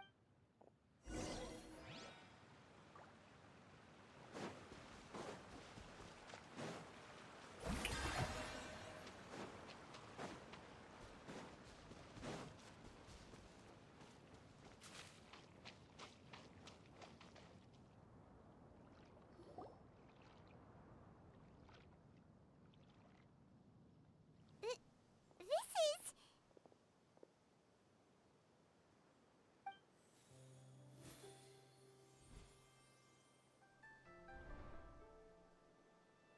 Oh, I can feel the wind brushing against my legs. This is a bit embarrassing. Is the headpiece secure? I should have asked Cloud Retainer to check before I stepped outside.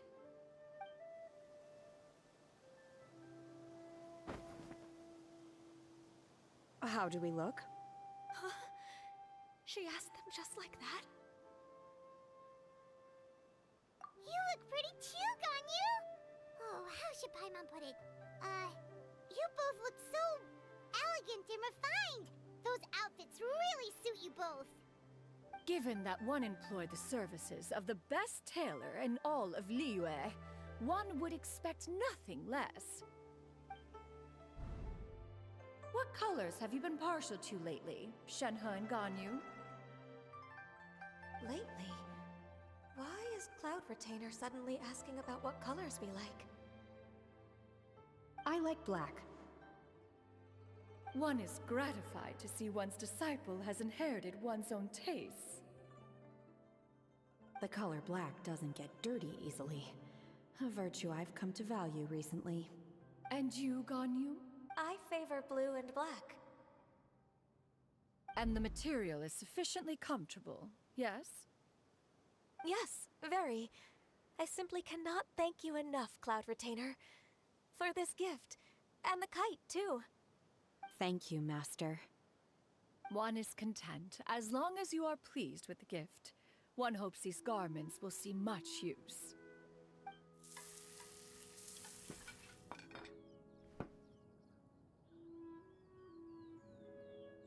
Seems like your supreme cuisine machine is just getting better and better, Xianyun! This golden crab's particularly good. The shell's deliciously crunchy, and the meat inside is so succulent and sweet! Paimon can't stop eating. It's a good thing Gaming isn't here, or Paimon would have to duel him for the food. You know, with chopsticks. He traveled all this way on account of the kite-making workshop, and he spent the whole afternoon looking after Shuyu. One was hoping to treat him to a meal. Oh well. One will just have to extend one's thanks in person. It's rare for someone to make such a good impression on you, Cloud Retainer. One has high standards. He appears to be a young man of much merit, and one is not the type who would see such potential squandered. It appears that he wishes to break free from the kite string that tethers him. Kite string? Huh, what strange metaphors you speak in, Shenhe. Ever since you returned from one mean restaurant, your turns of phrase render one at quite the loss. Where do we even begin? Oh, do you know about the conflict between Gaming and his dad, Xianyun?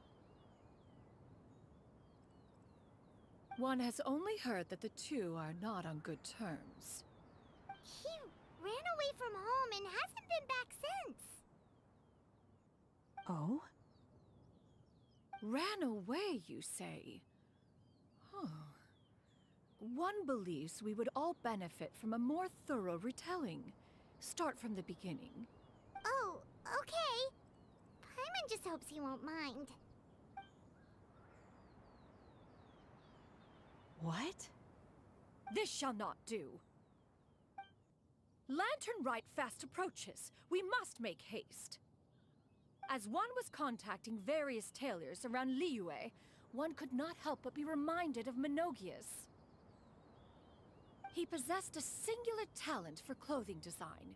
He had an exquisite eye, not just for fabric selection and color pairing, but also for what accessories could best accentuate a garment's overall styling. At a gathering of Adepti, Bonanis once complained in secret to some of the ladies in attendance that the skirt Menogias made for her was too long and impractical, lamenting that it would only hinder her in battle. However, when one asked Menogias his opinion, he remarked that the train of the skirt would serve to enhance her adeptal countenance by exemplifying a certain elegance. Menogias was that type of person. When it came to topics relating to garments and accessories, not even Rex Lapis could best his stubbornness. And later... one seems to have strayed off topic. One means to say that Lantern Rite should be a day of reunion. It is a time to address problems before they turn into regrets. Fate is fickle. The cruel reality of this world is that suffering and misfortune can befall any of us without design or reason. If there is a chance for young people to remain insulated from this reality, one should do one's utmost to make it so. That's nice and all, but... Do you have any ideas, Cloud Retainer? Perhaps adeptal arts could be of use. No. Mechanics, perhaps. One fails to see its use in a situation such as this. Is there anything I can do to help? Combining our efforts is a fine idea indeed. Aha! One has an idea! How about this? Does that make sense to everyone? Yep. Oh, Paimon really hopes this works. One's designs never fail. Now then, I counsel rest for all, and to make the necessary preparations. One shall see you in 2 days.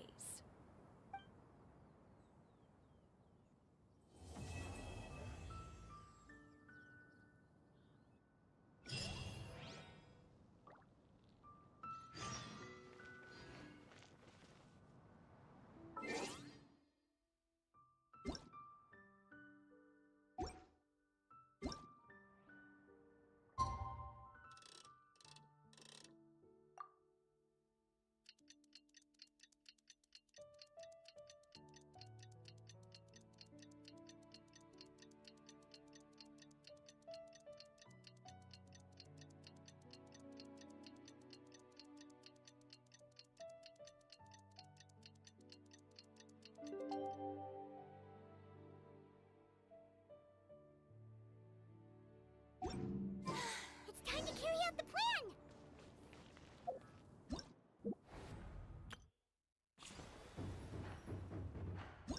Who knew the people with...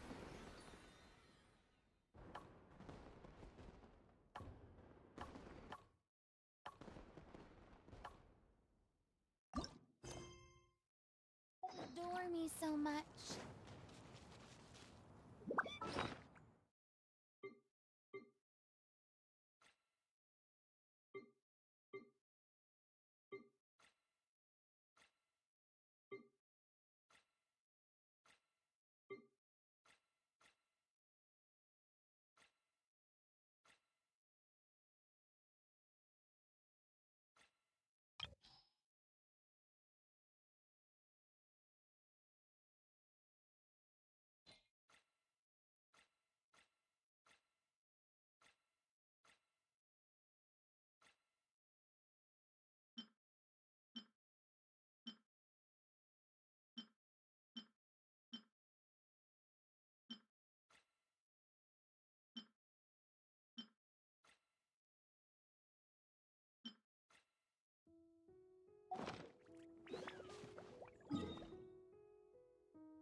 only gotten an early start this morning. Who won this time? You the one buying dim sum again? Hey, when you put it like that, it makes it sound like I'm always the one losing. Ah, perfect, you're all here. There's an important commission I need your help with. All right, I've got the time. Where are the goods? Well, it's not just goods this time. I need you to escort a tea merchant and their wares from Chaoying Village to Liyue Harbor. A very important client has requested to meet with him. Sure. What's this merchant's address? Here. If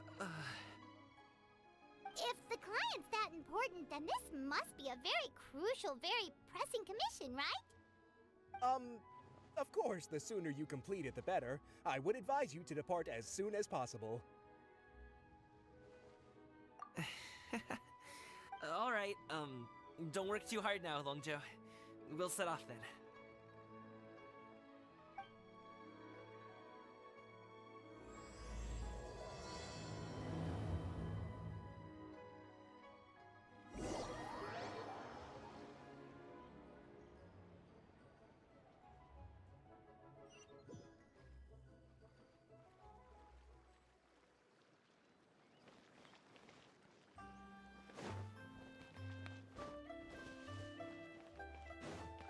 You're a bit quiet today, Gaming.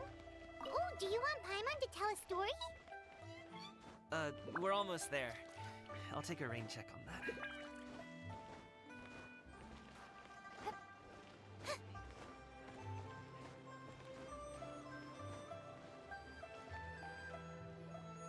Hello, you must be the tea merchant heading to Liyue Harbor. We're here to escort you.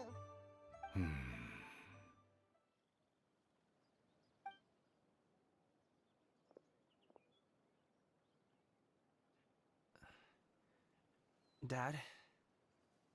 Oh, so you're Gaming's father. It's nice to meet you.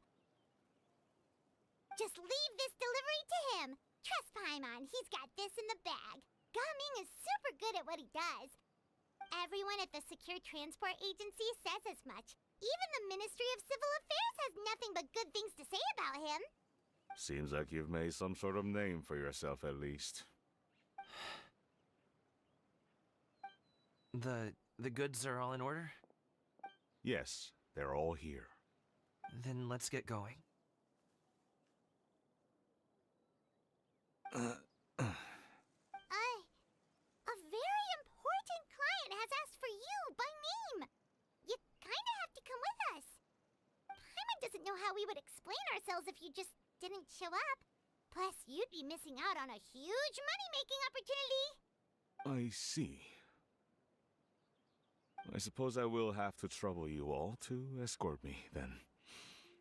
Let's go.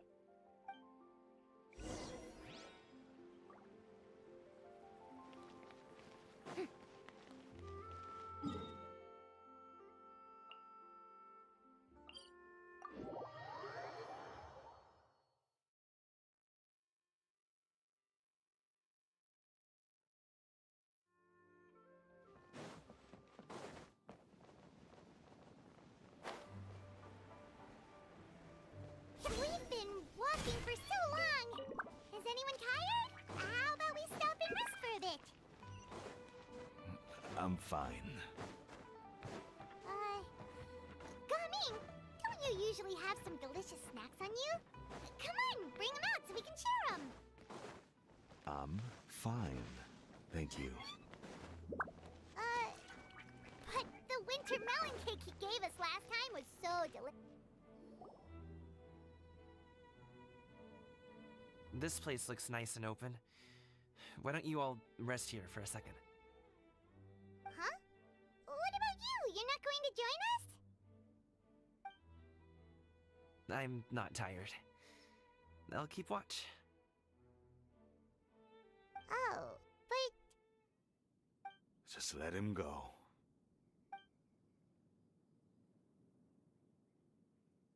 okay, we'll just share amongst ourselves then. Did you know, Uncle Ip, that the flavor of these cakes changes depending on... Halt! Who goes there? It appears that one's movements were overly conspicuous. Enough of your musings. Focus. Focus on the matter at hand.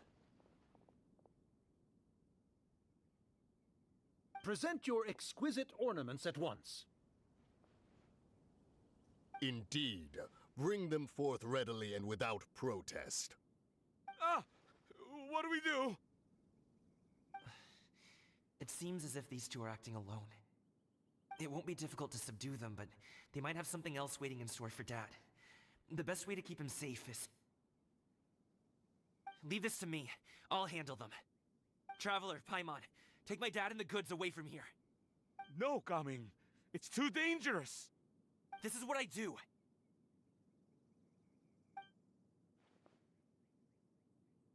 A thorny foe indeed. Let us depart and seek a target softer in blows and disposition. Don't think I'm gonna let you off so easily. Away! Let us away! Coming! Don't worry, he's a great fighter. Paimon's even seen him take down a dozen or so treasure hoarders all by himself. But Coming, If he had just stayed by my side and learned the family trade, he wouldn't have to put himself in such dangerous situations. We just have to trust him. Let's go on ahead. We'd best get away from here, in case there are other bandits in the area waiting in ambush. All is going to plan.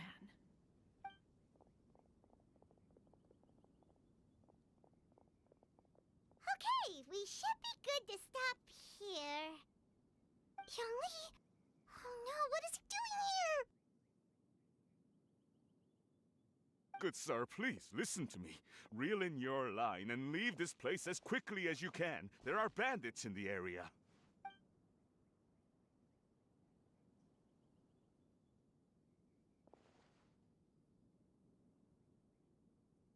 Bandits? Acting in broad daylight?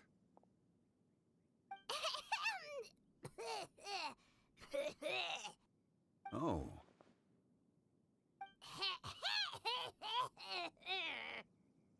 Ah, I see.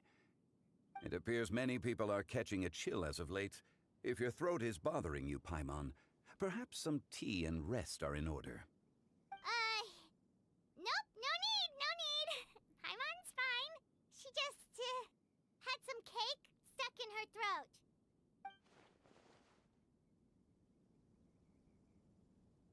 If there are indeed bandits in the area, then we should inform the Millelith at once. Oh? Well, if that's the case, such matters are best left to those with the necessary expertise, wouldn't you agree? I suppose you're right. If ordinary people like us got involved, we would only cause more trouble.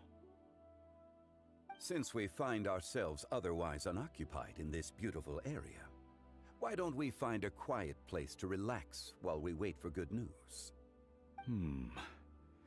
That would be lovely.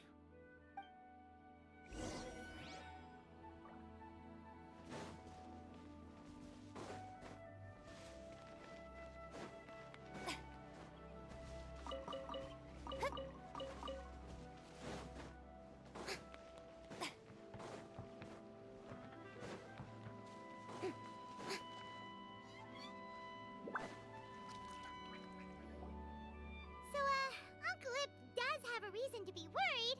After all, Gaming, the guard we mentioned, is his son. Gaming. The name sounds somewhat familiar. Ah, yes. That is the name of the Usho dancer who has been performing around Liyue Harbor recently, is it not? Oh, have you seen him perform? Indeed.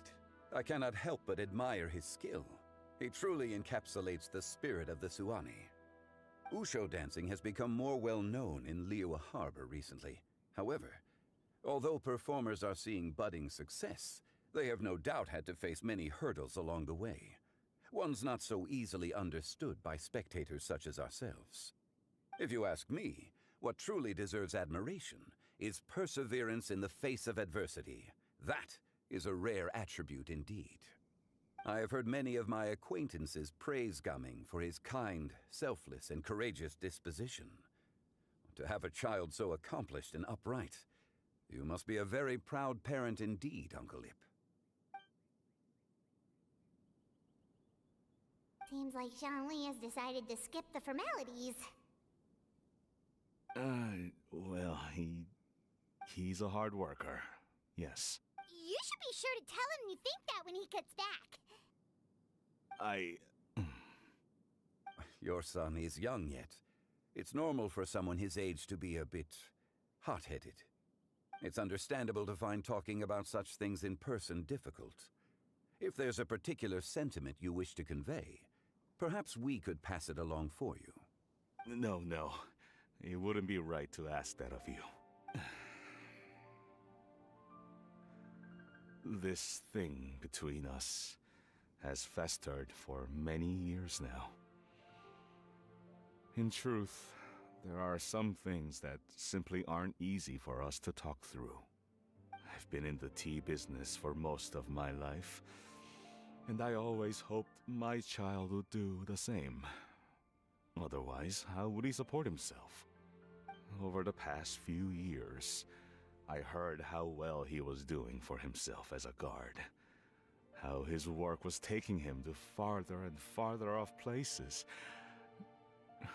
I also heard that he never gave up on wushou dancing.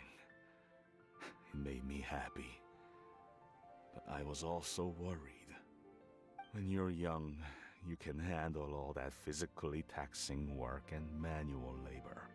What young person isn't capable of making a living that way? My concern is what happens when you get old. Every time I get to thinking like that, I cannot help but be reinforced in the belief that I was right.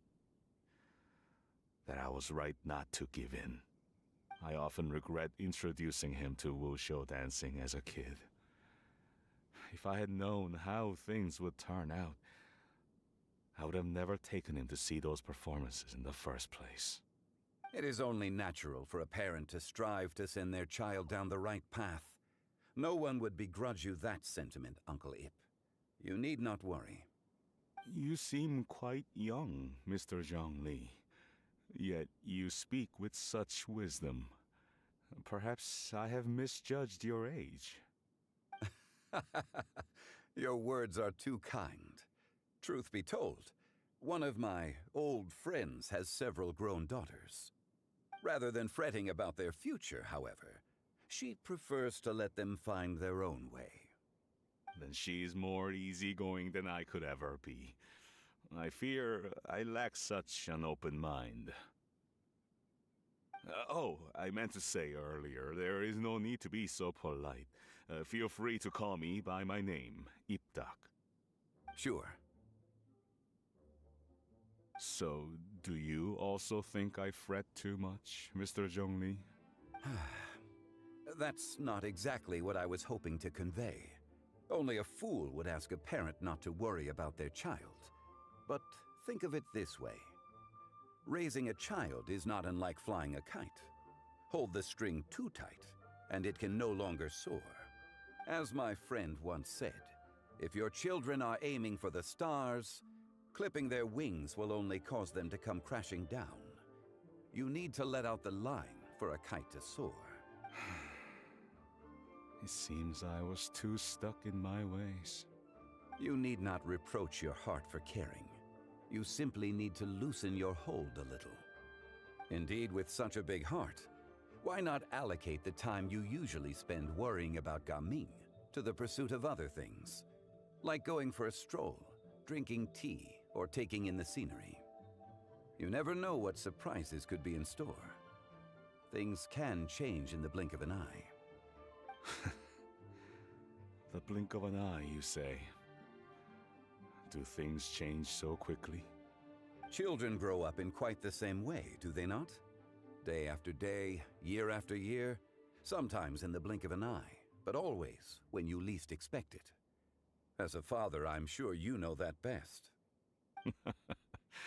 Yes, you can say that again. One second, Gaming was a kid. The next thing I knew, he was ready to fly the nest. Zhongli certainly has a way with words.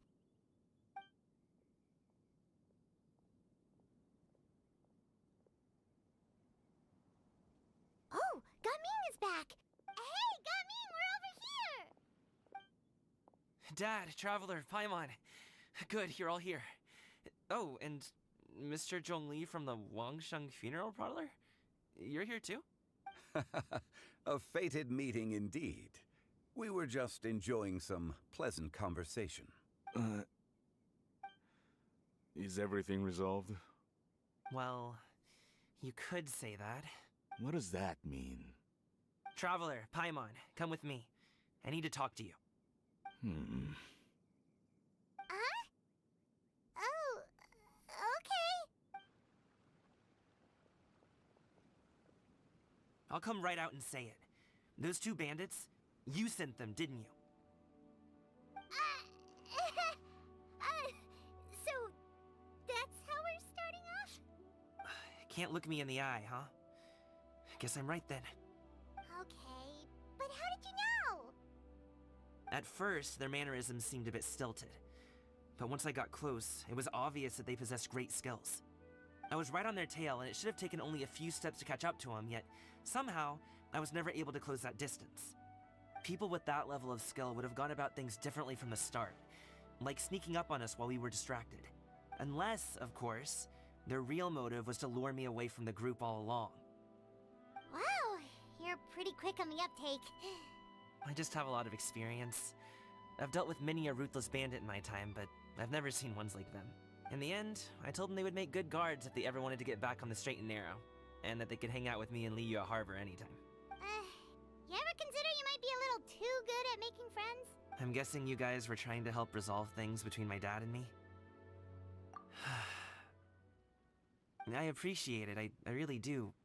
But this conflict between us has been going on for a long time. Even if those two were real bandits, and I was able to subdue them and show them what I was capable of, it wouldn't change anything. You've seen the way he talks to me. It's not like that at all! Your dad really cares about you. You should see the way he talks about you when you're not around. Zhongli was talking things through with him, and he nearly agreed to let it go. You don't believe us? He won't let it go. He can say as much as he wants to other people, but he won't talk to me. I'm certain of it. You told us you wanted to prove yourself to your dad. Why don't you tell him about all the hard work you've done these past few years? Will that even do anything? I'm not sure talking is enough. You won't know unless you try. Just like how you won't know if something is delicious unless you taste it. Listen to us. It's time to put these people skills to good use. You can make friends with anyone, so why not your dad? I'll do my best. You are very knowledgeable, Mr. Zhongli. I'm impressed. Despite my being in the tea industry for several decades, it seems I still have much to learn about the art of tea tasting. You flatter me. It was nothing but a few humble musings. How much tea have you drank since we've been gone? Ipdak and I have found many a common interest. Our friendship, much like a cup of tea, seems to grow stronger the longer it has to steep. Well said, Mr. Zhongli. Gaming, Mr. Zhongli is very knowledgeable. You should take the opportunity to learn from people like him when you're in the city. Huh? Oh, of course. Ahem. Zhongli? I have very much enjoyed our conversation, Ipdak, but I, unfortunately, have some unfinished funeral parlor business to attend to. Oh, I hope I didn't keep you. My apologies for taking up so much of your time, Mr. Zhongli. No need to stay on my account. When you're less busy, let's find a time to meet. I'll treat you to dim sum. It would be an honor. We'll see you off, Zhongli. You two have a nice chat, alright?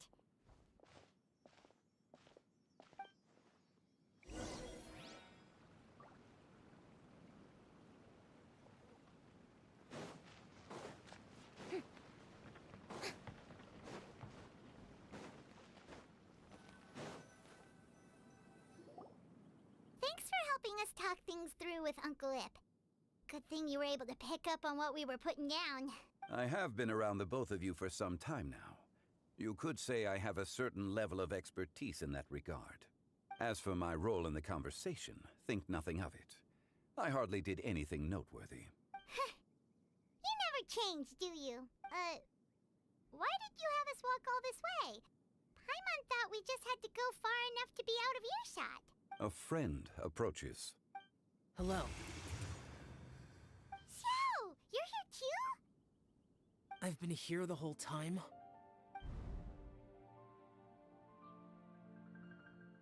A ghostly kite. Could that elusive Director Hu be coming to Wangshu Inn once again? What is she doing here? I suppose it matters not. Given her relationship with Rex, well, Zhongli, I might as well go pay my respects.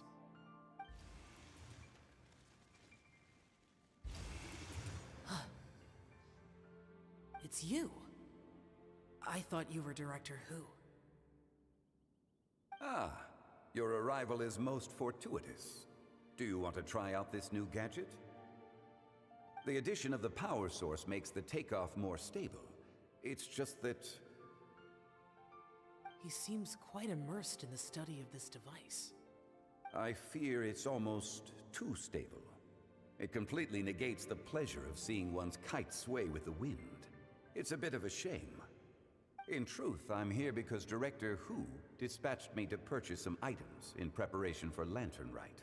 I see. Much like she does every year. Much like she'll do next year, I would imagine.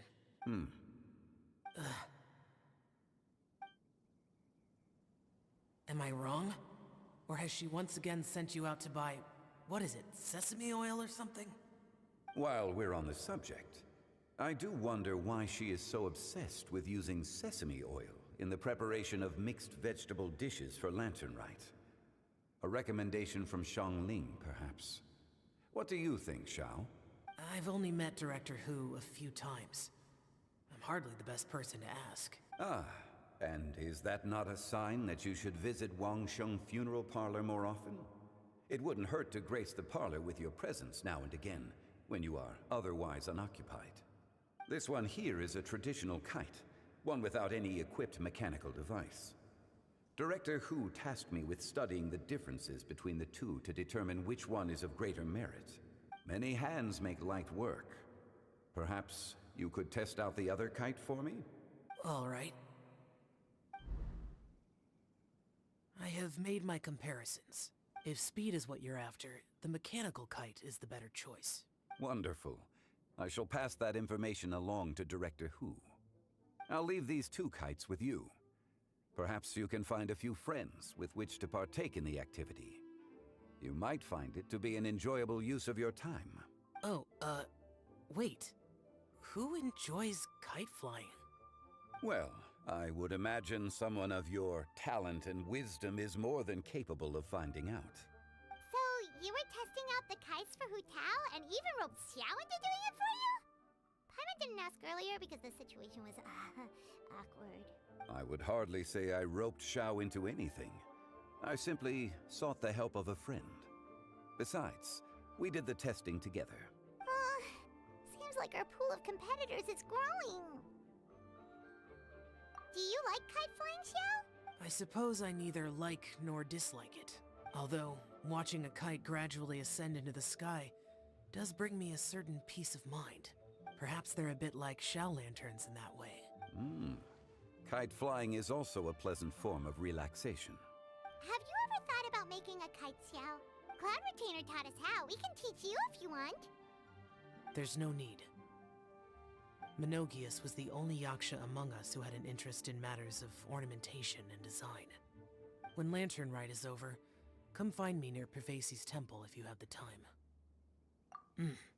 It's getting late. I should go inform Director Hu of our findings. How's she been, by the way? Be sure to say hi to her for us. The last time I spoke to her, she mentioned that she would be visiting Chaoying Village in a few days. If you have the time, perhaps you could also make the trip. If you happen to run into her, you can pass along your regards in person. We'll keep that in mind. Take care, Zhongli. See you later. See you next time.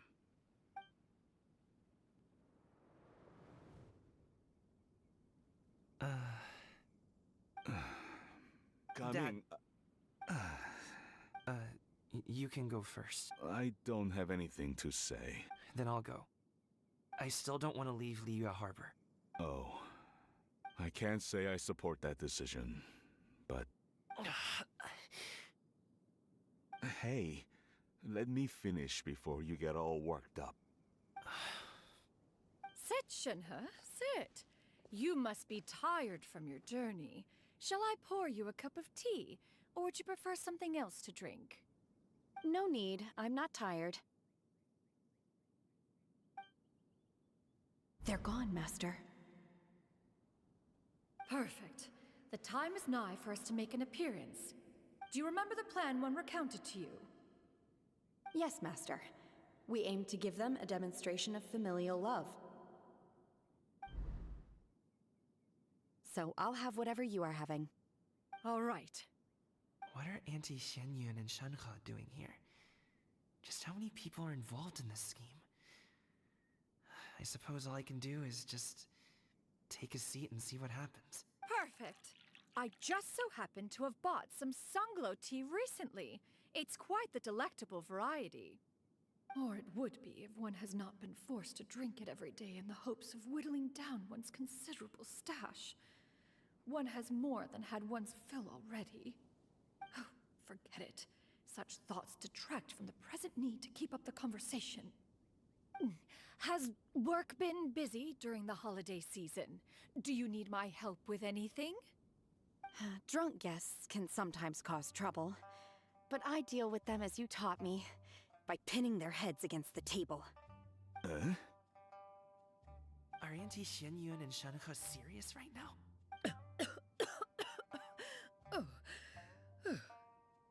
Oh dear. While one was busy orchestrating this act, one seems to have forgotten about Shenhe's various eccentricities. What I meant to ask was, have you made any new friends? We live so far from each other, it would be a great comfort to me to know you were surrounded by good companions. You already know of my past circumstances. Recently, I've been conversing with Guoba in the kitchen at night. Guoba can't talk, but his companionship is a comfort. The poor child. Her one friend can't even talk. I guess maybe Gaming is not doing so bad after all. Perhaps I've been too hard on him. Let's move on, shall we? Do you have any plans for today, Shenhe? How about we do something fun? That sounds about right. Take her to do something fun, and perhaps she'll loosen up a bit. Like we used to do when we would carry stones up and down the mountain from dawn until dusk, picking herbs to eat for dinner along the way? If that is what you ask of me, then that is what I shall do. Dad, here, have some tea. Or no, wait, let's not have any just yet. Yeah. I simply can't listen to that any longer. Coming. I'd like to finish what I was trying to say before. I don't support your decision to stay in Liyue Harbor, because living there is too hard on you. If you come home, there will be people to help you. I'm not saying we have to live under the same roof. I know our personalities are too similar to avoid butting heads. But you'll have your entire family around you. Your aunts, uncles, they'll all do whatever they can to help. You could get a less taxing job, and we could grab dim sum together from time to time. Huh. I didn't know dim sum was such an important affair, Master. Shh. Just think about it, okay? You don't have to decide now. Dad really has changed a lot. He would never have said these things to me before. But thank you, Dad. It's been long enough, don't you think? Oh, Paimon sure hopes they've made up by now. Oh, they're drinking tea in silence. That's not a good sign. Did Xianyun's plan not work after all? Hey you two! Paimon's sorry we were gone for so long. We got to chatting with some friends and didn't realize how much time had passed. Perfect timing, actually. We seem to be just about done here. Yep, let's go. I'll get the bags.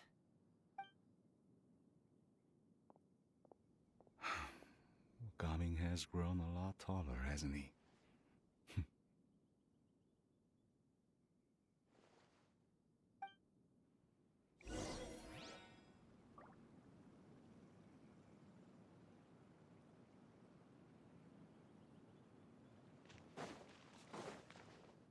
Master, did I say something wrong earlier? I tried to go along with your questions, but when I saw how you and that man reacted, I started to wonder. Not at all. Certain unforeseen variables may have presented themselves along the way, but the outcome proved favorable. The plan was a success. Then I helped? Naturally. Your purity of spirit is one of your greatest strengths, Shenhe. You need not change who you are.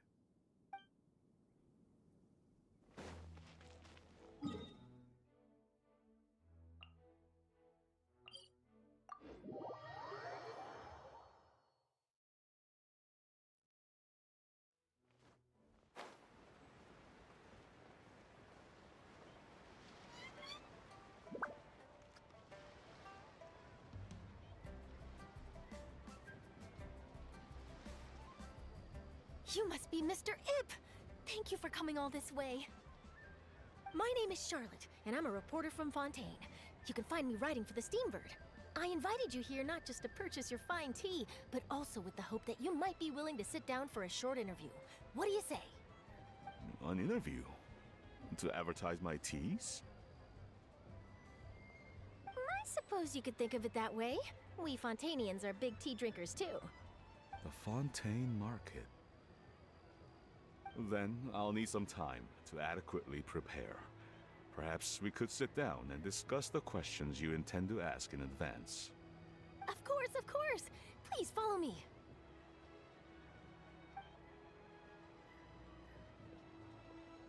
Is this person also involved in your plan? And here I thought I had lots of connections. I suppose I've been humbled. You sure know all kinds of cool and important people. Over here! Yoo-hoo! Over here! Huh? What? Auntie Shenyun? She probably wants to talk about the next phase of the plan. Let's go while your dad is still distracted.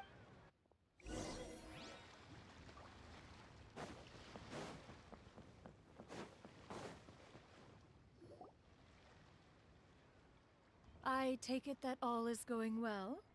Don't worry, Shenyun. Everything is going according to plan. I knew it.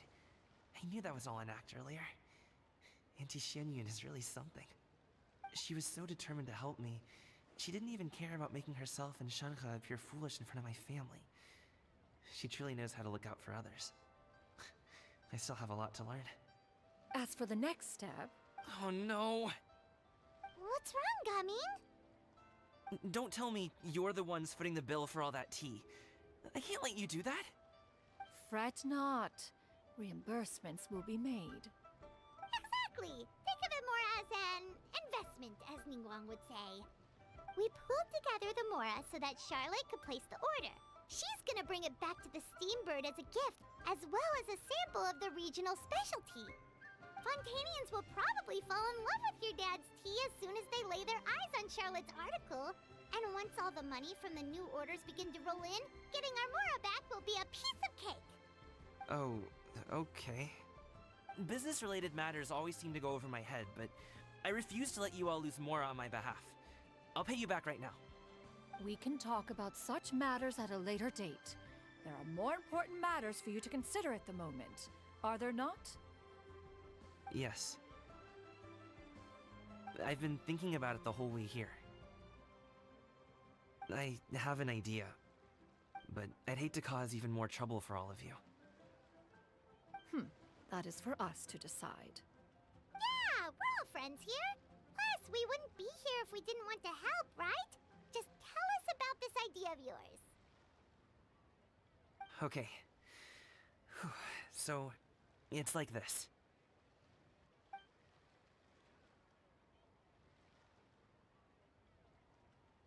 Got it. Just leave it to us.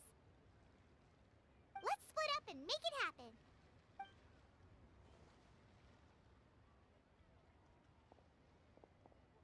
We need to do those things we talked about, but we also still have the kite flying competition. Since Xiao already tested out those kites for us, why don't we also go buy one of those mechanical thingamabobs or whatever they're called? We can attach it to our kite.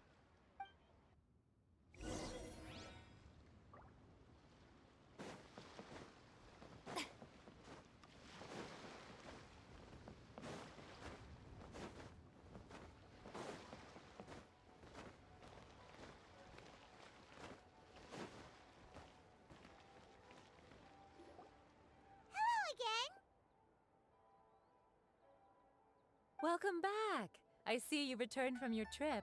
I really do have to thank you for all. Thanks to you, my daughter was able to build a kite with her grandmother that very same day.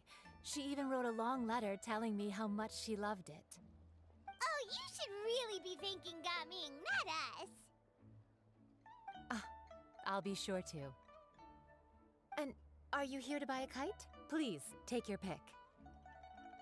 Oh, we already have a kite. We wanted to buy one of those, device thingies from Fontaine. Do you sell them separately? Ah, yes. Here you go. Please, take it, free of charge. The directions are in the box. It's not hard. It doesn't feel right for us to just take it. Well, nor would it feel right for me to take your Mora. Good luck in the kite flying competition. I'll be rooting for you. All right then, thank you.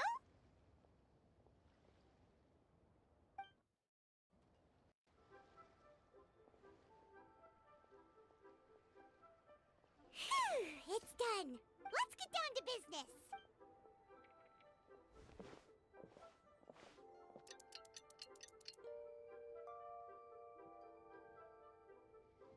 Looks like we finished everything we needed to do. Let's find a good place and put this thing into the sky.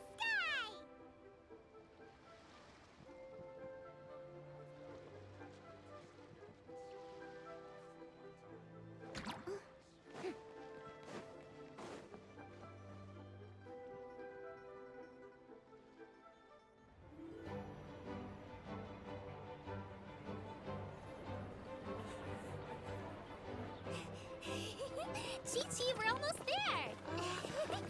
Okay.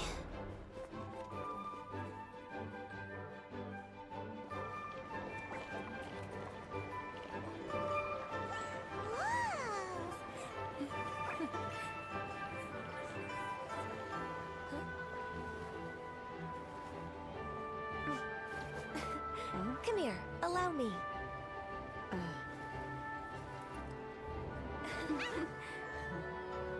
The lantern rite is as festive as ever!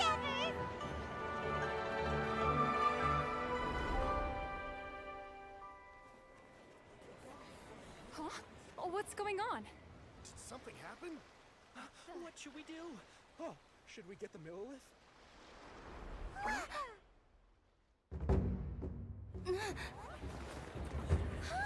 What's that?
taken that many pictures already?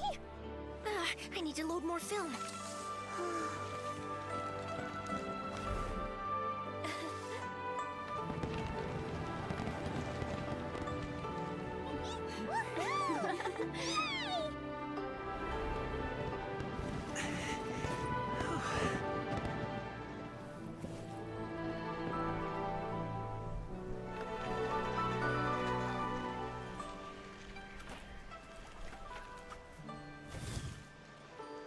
Wait, the wind. Oh my gosh! Mommy, I want a big kite like that too! Do you see that kite way out in front? It's so beautiful!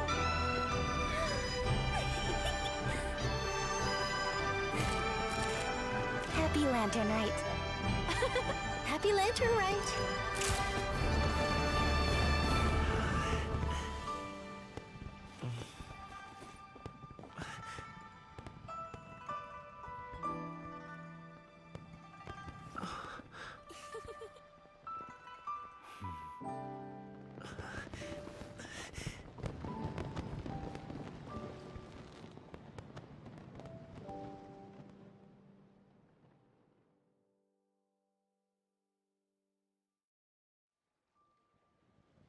Gaming's performance was so cool, Paimon almost wanted to join in.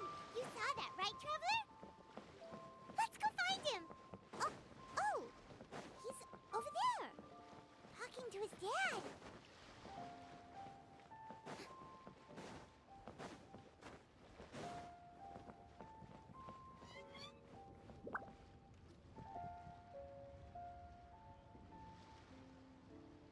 I think I'll head off now, if that's okay. Thank you, little girl. Do you want us to walk you back? No need, no need. Master is waiting for me right over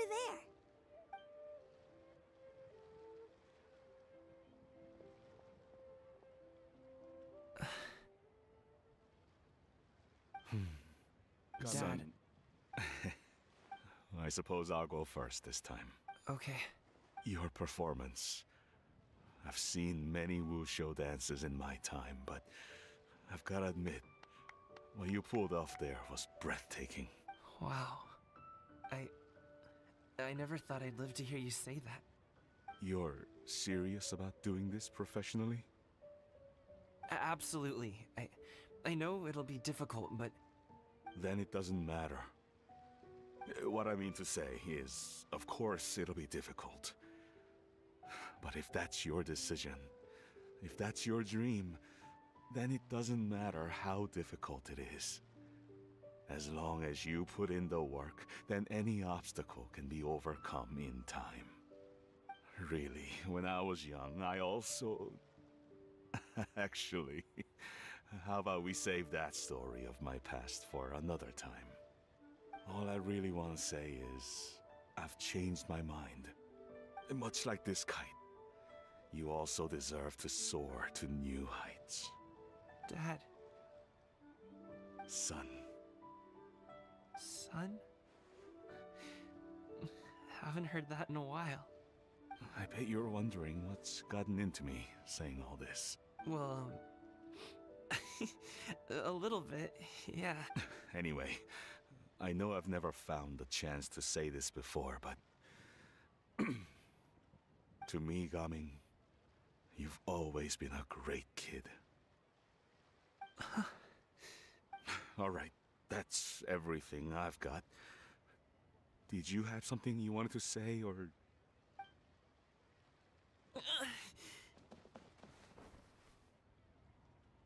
Seeing the two of them talk things through like this really gives Paimon a sense of accomplishment. Now go. Over there. Your friends are still waiting for you. Huh? But you came all this way. I'll be staying in Liyue Harbor for a bit longer. When you have time, we can grab dim sum together. Your treat, right? Dad, honestly. Go. Okay, then I'm off. See you soon.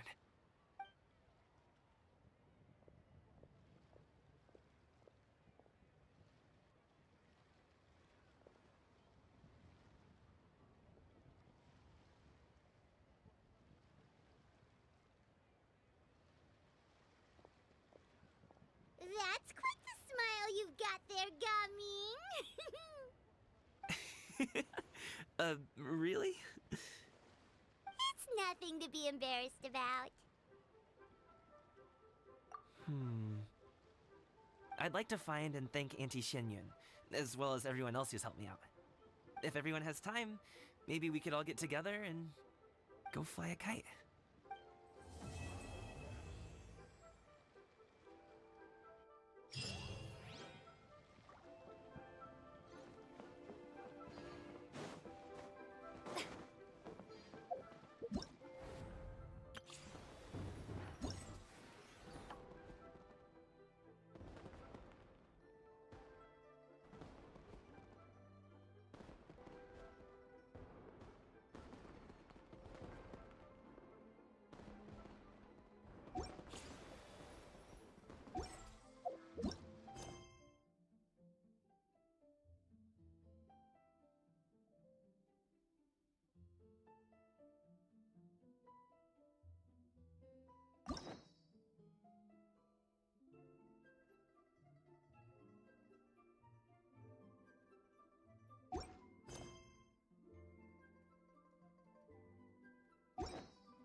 Boring.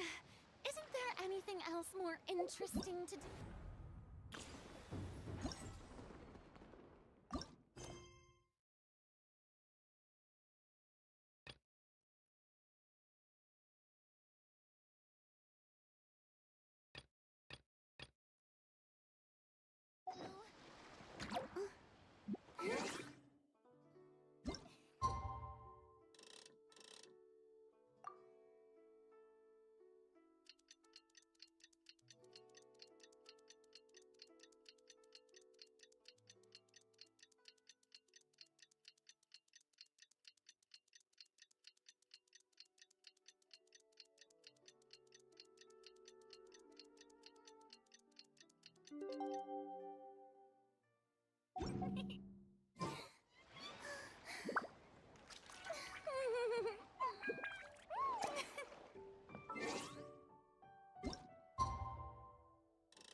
Being too popular can be such a hassle. Who knew the people would adore me so?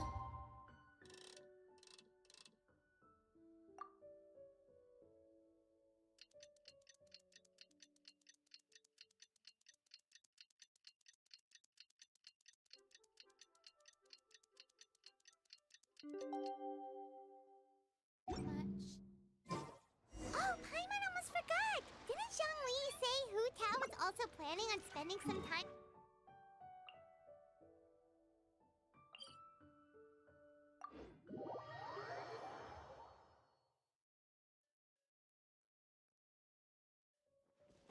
We didn't have anything else to do today, right?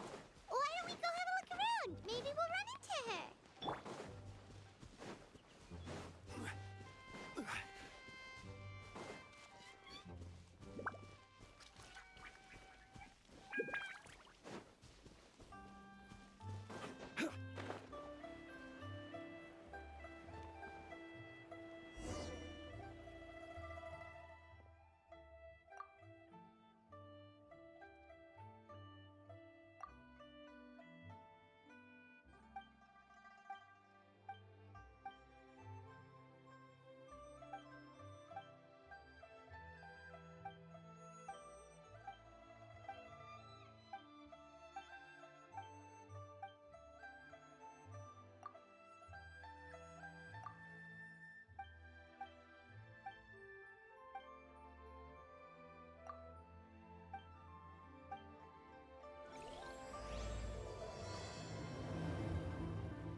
The mountain air is so refreshing!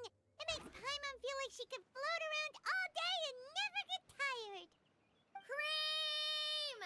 Gummies! Fuel fruit! Huh? Did you hear that? Sunshine! Blue skies! Good vibes! Right? So Paimon wasn't just hearing things. That voice sounds really familiar. Well, we've got the time. Why don't we go check it out?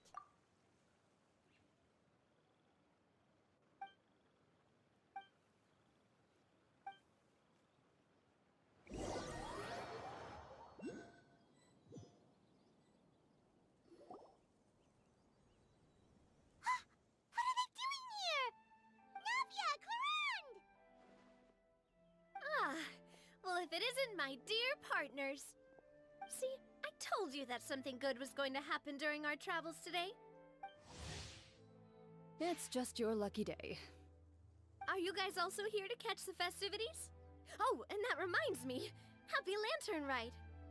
Happy Lantern Rite. Happy Lantern Rite to you too! Wait, if you're here for Lantern Rite, then what are you doing on top of this deserted mountain? And that voice we heard, that was you, right, Navia? Oh, impressive. You could tell it was me from that far away. You've got good ears. That or your voice is just really loud. Well, of course it is. After all, I'm a boss. Indeed. I suppose it's an asset. Sure is! Having a loud voice is a handy tool when it comes to communication.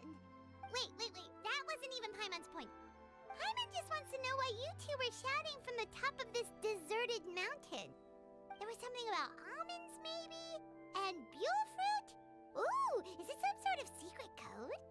No, it's not a code. The words are meaningless. Perhaps, but the act of shouting was very meaningful indeed. That's just what mountain climbers do, right? After all the hard work it takes to make it to the top, as you stand on the summit looking out at the vast scenery, it's not easy to resist the urge to release those emotions.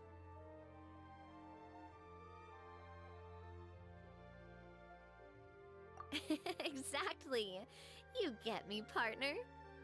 I was afraid that it would cause a disturbance, so I asked the locals around here, and they said it was fine. Apparently most hikers like to shout when they get to the top, so the locals are used to it by now.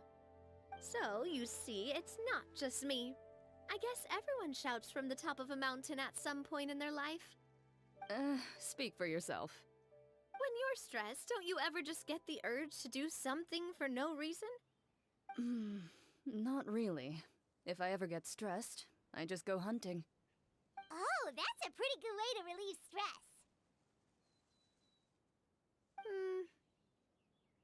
What I choose to hunt depends on my mood. Huh? Anyway, why don't you two give it a try? Shout anything you want. It's a real stress reliever. As long as Paimon has clothes on her back and food in her belly, Paimon doesn't think there's any stress that needs relieving.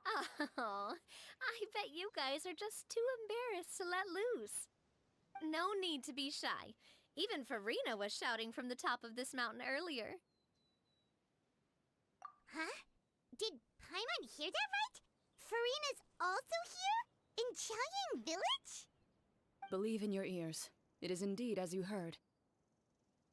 Actually, the reason we climbed this mountain in the first place was also because we heard the sound of shouting. Yes, we could just about make out someone yelling things like, "Help me!" and "What should I do?" So we hurried up here to check it out. And what do you know? Miss Farina was standing right there, all red in the face. She practically sprinted back down the mountain the minute she saw us. That reminds me. I believe what she actually said was, "So help me, I will figure out what I should do about this script." So, you could actually hear what she was saying? Why didn't you say so earlier? I thought someone was really in trouble. I figured we would come check out the situation either way. Why not let her keep some privacy? Oh, seems like you caught Farina in the middle of some stress relief as well. She probably would have never thought. No, she definitely would have never thought she would run into anyone she knew all the way out here. I think so. We ran into Nervalet on the way here as well, but he was already on his way back, so they probably weren't together. What? Nervalet was here too? What was he doing here? It couldn't have been for vacation. I think it just might have been, actually. But apparently he only stayed for half a day before heading back. He's a very busy man. Neuvillette is not the type to take much time off. Taking even a half day for himself is already a huge step in the right direction. Didn't Charlotte publish an article on the Liyue tea industry recently? Maybe he was inspired to come buy some tea after reading that article. You know, just like you were. My situation is completely different. I'm here because I was asked to accompany you. The tea purchase is simply an added bonus of this location. You Fontanians and your tea drinking. Oh, it's not for me. I lost a bet with Ridesley, and now I have to buy him something. It was just a spur-of-the-moment sort of bet. Ridesley gets really invested in that sort of thing, but he couldn't care less about what he wins in the end. You could give him mint plants that you plucked from the side of the road, and he wouldn't even mind. If only he was that easygoing when it came to talking business. In any case, I'm pretty sure the tea you bought is this region's specialty. What is it called again? Nervalet even mentioned it earlier. Yes, that's the one. You didn't really buy 10 boxes, did you? Please, do I look like someone who would fall for that sort of marketing trap? That reminds me. You guys said you only came up here because you heard my voice, right? I hope it didn't put you out. You must have had other plans for the day. Oh, that's right. Who tell? A few days ago, we heard that a friend was going to be in Qiaoying Village, so we decided to come and see if we could run into her. Oh dear. We've been chatting for quite some time. I'm sorry for keeping you. That's good. We should probably head out and look for Hu Tao. No need to stay on our account. We just got up here, so we're gonna stay around for a little longer. Go and meet your friend. We can meet up in Qiaoying Village later. Sounds good. We're gonna head down the mountain then. See you later!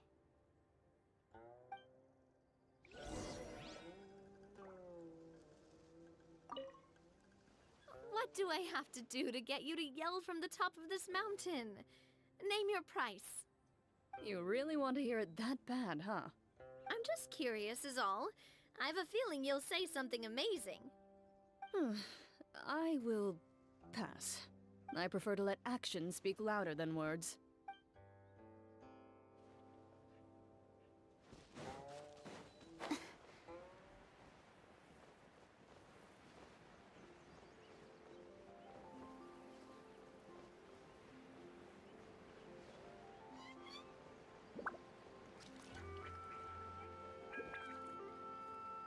Chaoying Village is known for its tea, but you know what else they have with tea? That's right, dim sum! Didn't Gaming say something about dim sum being eaten in the morning? Oh, Paimon wonders if we can still get some at this time of day. Oh, well that's fine too. Paimon doesn't care what kind of tea it is as long as it comes with some tasty snacks. Now, let's see what kind of yummy things we can find around here. Paimon's not seeing things, is she? Is that Farina standing between Zhongli and Huta? Wonder what they're talking about. Zhongli knows a lot of stuff. Maybe he's telling Farina about Chaoying Village. Oh, or maybe Hutao is trying to rope Farina into being one of her clients. Hey, this isn't the Fortress of Meropide. But Paimon could be convinced for the right price. Let's say loser buys the winner 3 huge bowls of seafood kanji. Since Zhongli is there, Paimon bets things are pretty tame. It's decided then. Paimon votes for tour guide Zhongli. All right, no time to waste. Let's go see who's right.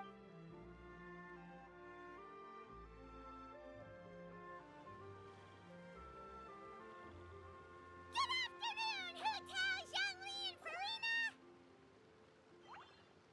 Oh, great. Now Paimon's shouting too. Oh, well, aren't you a sight for sore eyes?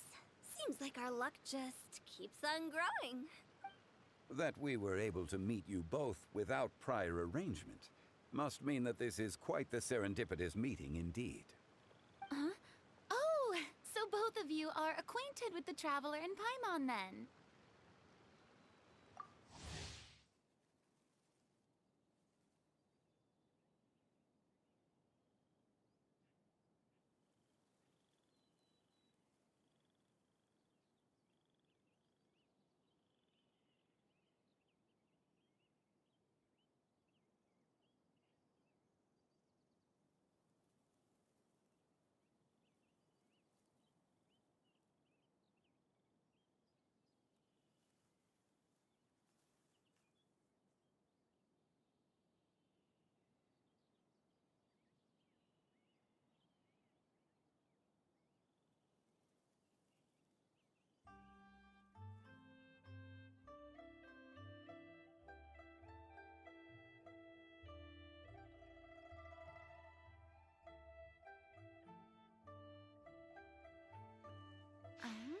Looks like I must admit, I'm a bit surprised to see you here, Traveler.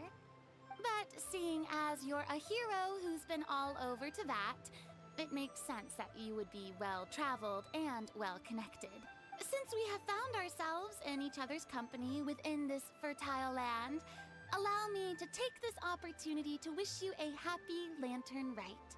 It appears you have been to Fontaine then. Given your proclivity to spread good deeds wherever you go, it's no surprise that you would make the acquaintance of a celebrity as illustrious and celebrated as Miss Farina. That's quite high praise. What I mean to say is, you flatter me, Mr. Zhongli. Although I've built up a certain following within Fontaine, it is no reflection of strength or wisdom. I stand before you right now as nothing more than an ordinary traveler in search of beautiful scenery and creative inspiration. There is definitely more to Mr. Zhongli than meets the eye. I could tell as much from our conversation earlier. Given his breadth of knowledge on both academic and worldly matters, there's no way he hasn't heard about what happened in Fontaine. Is he just feigning ignorance for my benefit? No. Yeah. You're no common tourist. I simply won't have you talk about yourself that way. Huh? Does that mean Hu Tao also knows? You may not have heard, friends, but... Miss Hu Tao. Miss Farina is now one of my esteemed clients. Yep.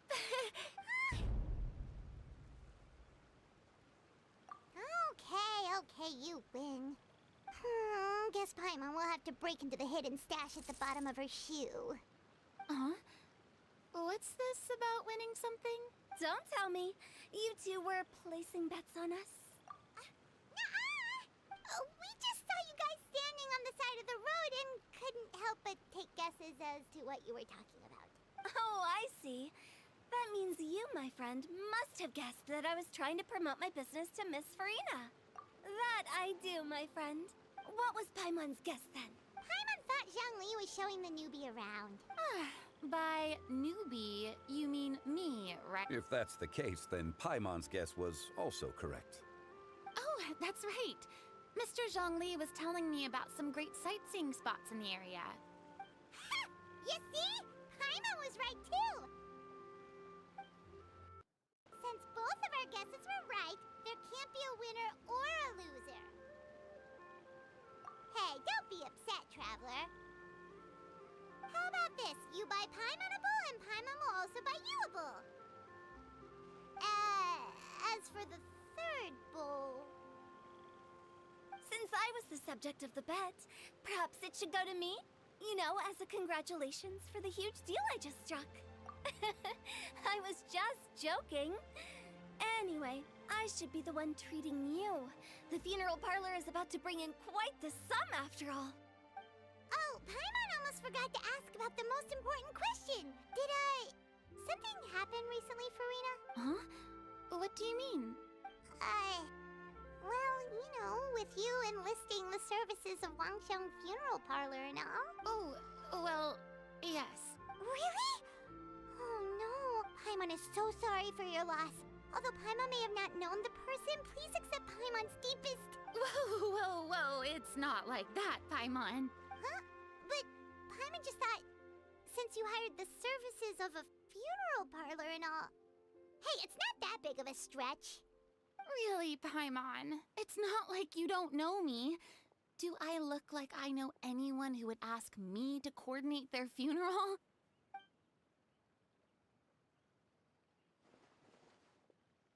Miss Hu Tao is simply helping prepare some props for my film.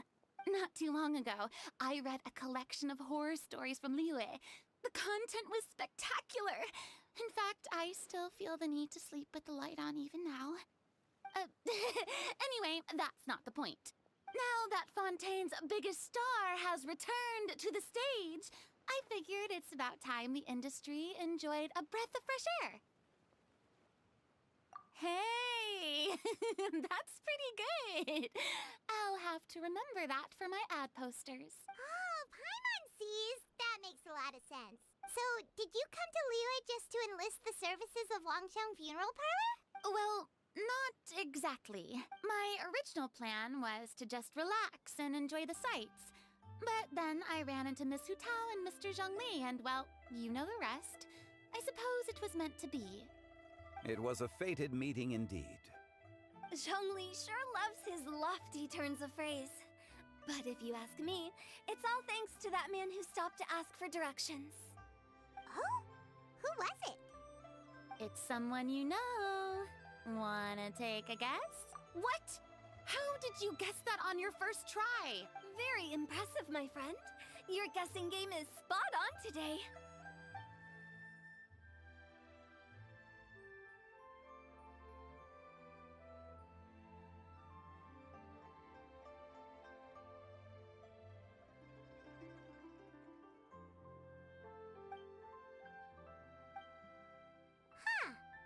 Never thought Neuvillette would be the type to get lost.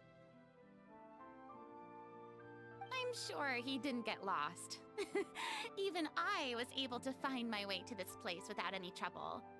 He was already getting ready to leave by the time I arrived. He just wanted to ask someone about the quickest way to get back to Fontaine. Yup, that's exactly what he asked. This area is full of mountains and rivers. It's normal to not know the fastest route. So, were you the one that pointed him in the right direction, Hu Tao? Of course. I'm also a guide of sorts, you know. So naturally, I also have a great sense of direction. But speaking of your friend... What about him? He doesn't get out much, does he? Ah, no wonder. He was stiff as a board and way too polite. I would have never guessed he was here on vacation if you hadn't told me. All in all, he was only here for half a day. I'm pretty sure he is the only one who would consider that to be a vacation. Oh? This gentleman you speak of must keep a demanding schedule. I'm sure he does.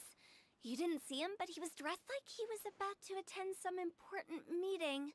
It wasn't anything like what someone would wear on vacation. Is that so? Wait, you didn't see him, Zhongli? Unfortunately, no. At the time, it appeared as if Director Hu and Miss Farina were having quite the productive conversation. I know matters of business can take much discussion, so I decided to fetch some tea for them. What a shame. That gentleman seemed like a sophisticated sort of guy. I actually think you two would have hit it off. Is that so?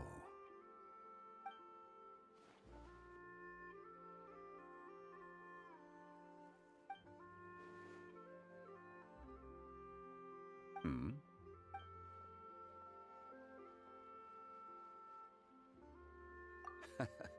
To borrow Miss Farina's turn of phrase, perhaps it just wasn't meant to be.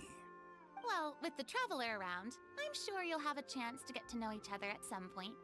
That's right. She's got more friends than she knows what to do with. Well, that's certainly true. Oh, that reminds me. If you get just tell him the Palais Mermonia isn't going to fall apart if he disappears for a few days. He shouldn't keep himself cooped up all the time. Even clams open their shells to let in fresh water every once in a while, right? If he's really that much of a stickler for protocol, he can fill out a leave of absence request. He'd have to approve it himself since he handles that sort of thing now, but you know what I mean. Seems like this gentleman is also in charge of something pretty important. Sounds like a pretty uptight sort of guy, all right. In my experience, a leader needs to be able to roll with the punches. That also includes knowing when and what to prioritize. It seems like your friend still has a lot of growing to do. If I remember correctly, he's already several thousands of years old. You're quite right, Miss Hu Tao. Oh? Traveler, Miss Farina, those two individuals over there appear to recognize you. Oh, it's Navia and Clarand. Hey, over here!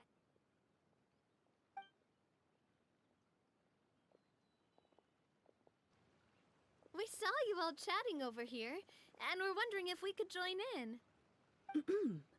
Please, excuse the interruption. Oh, so polite. No apologies necessary. Any friend of the Traveler and Miss Farina is a friend of mine. Ah, straight to the point. I like it.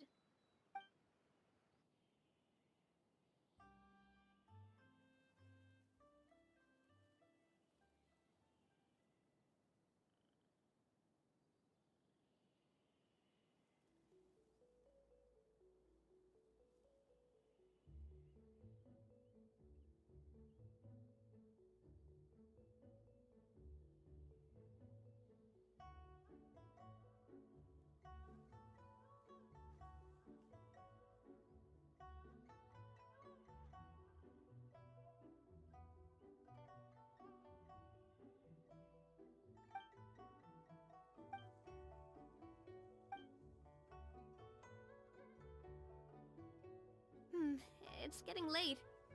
If we want to catch a boat back before dark, we should probably get going. Indeed. Then, Miss Farina. Oh, yes? When are you planning to head back? Do you need us to escort you? Oh, I don't think that will be necessary. I mean, you're not my subordinate anymore. You don't need to look after me. I didn't mean it that way. It's normal for friends to travel home together if they run into each other on the road. There are a lot of mountainous roads in this area. I imagine they'll be even harder to navigate after dark. Exactly! Just like in those ghost stories. 8 paths converge in a wood. Beside them an old house is stood. If you dare to go inside, not a soul will greet your eye. But if you take a closer look, there may be something you mistook. A candle flickers to and fro, yet there is no wind to make it so. What is its secret? What could it mean? In this wood, where mystery screams. Ooh.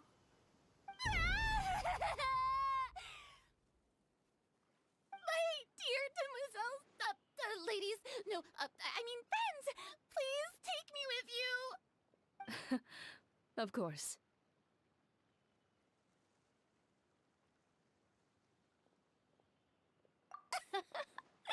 Gotta say, Farina, you are really quite the character. By the way, did I hear you mention that Clorand used to work under you? Then you must have also been a leader at some point. Well, that's, all in the past now. Besides, being a leader is hard. It wasn't the right job for me. I prefer how things are now. I can come and go as I please, and get to enjoy the sweet taste of freedom. I see. Well, you've certainly picked an apt place to relax. Xiaoying Village is an exemplary choice.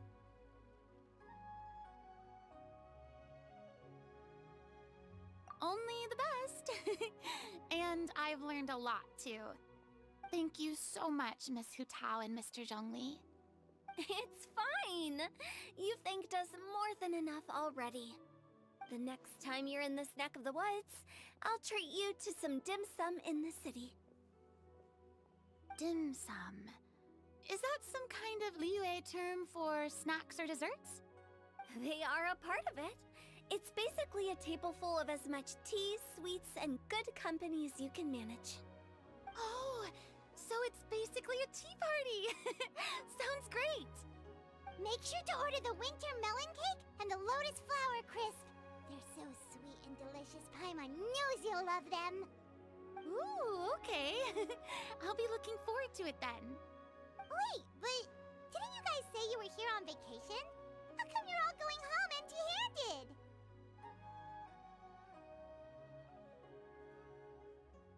Of course I am. I bought tons of fun things to bring home with me. A kite, a parasol, a little tin frog that jumps. Oh, and a stuffed toy of a mythical beast. Clorand is the one who didn't buy anything for herself. So, all you're bringing back with you is that tea? And some tea-flavored hard candies. They're for Sigewin. Clorand isn't much of a shopaholic. Well, one of us has to practice restraint. Hey, I'm hardly reckless with my Mora. I'll have you know, all the purchases I made today were well within my budget. Me? Oh, well, I bought some tea, of course. I just had to try all the varieties recommended in the Steambird. Other than that, just some bits and bobs, you know. A little bit of this, little bit of that. They should all be things I can use, I think. Now Paimon's even more confused. If you bought that much stuff, where did it all go? Into one of Linny's magic packets?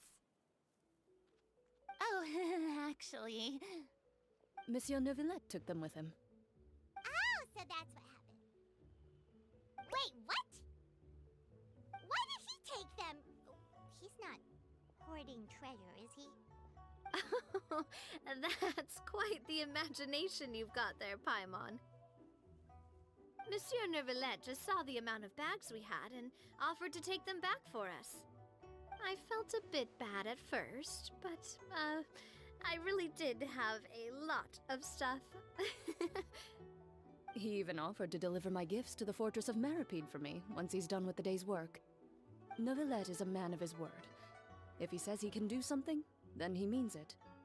See, even Clorand was happy to take him up on his offer.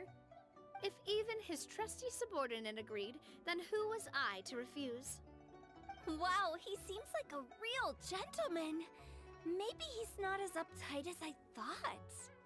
If only the funeral parlor had an employee as thoughtful, proactive, and responsible as him. Right, Zhongli?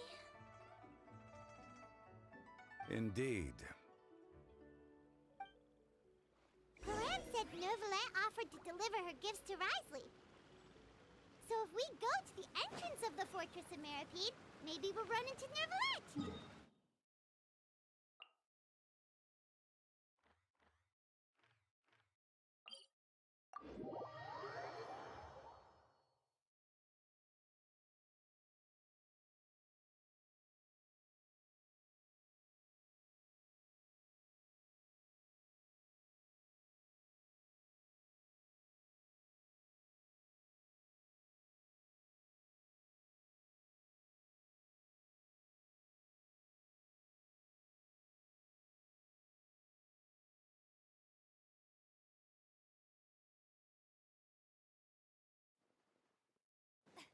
But we don't know exactly when he'll show up.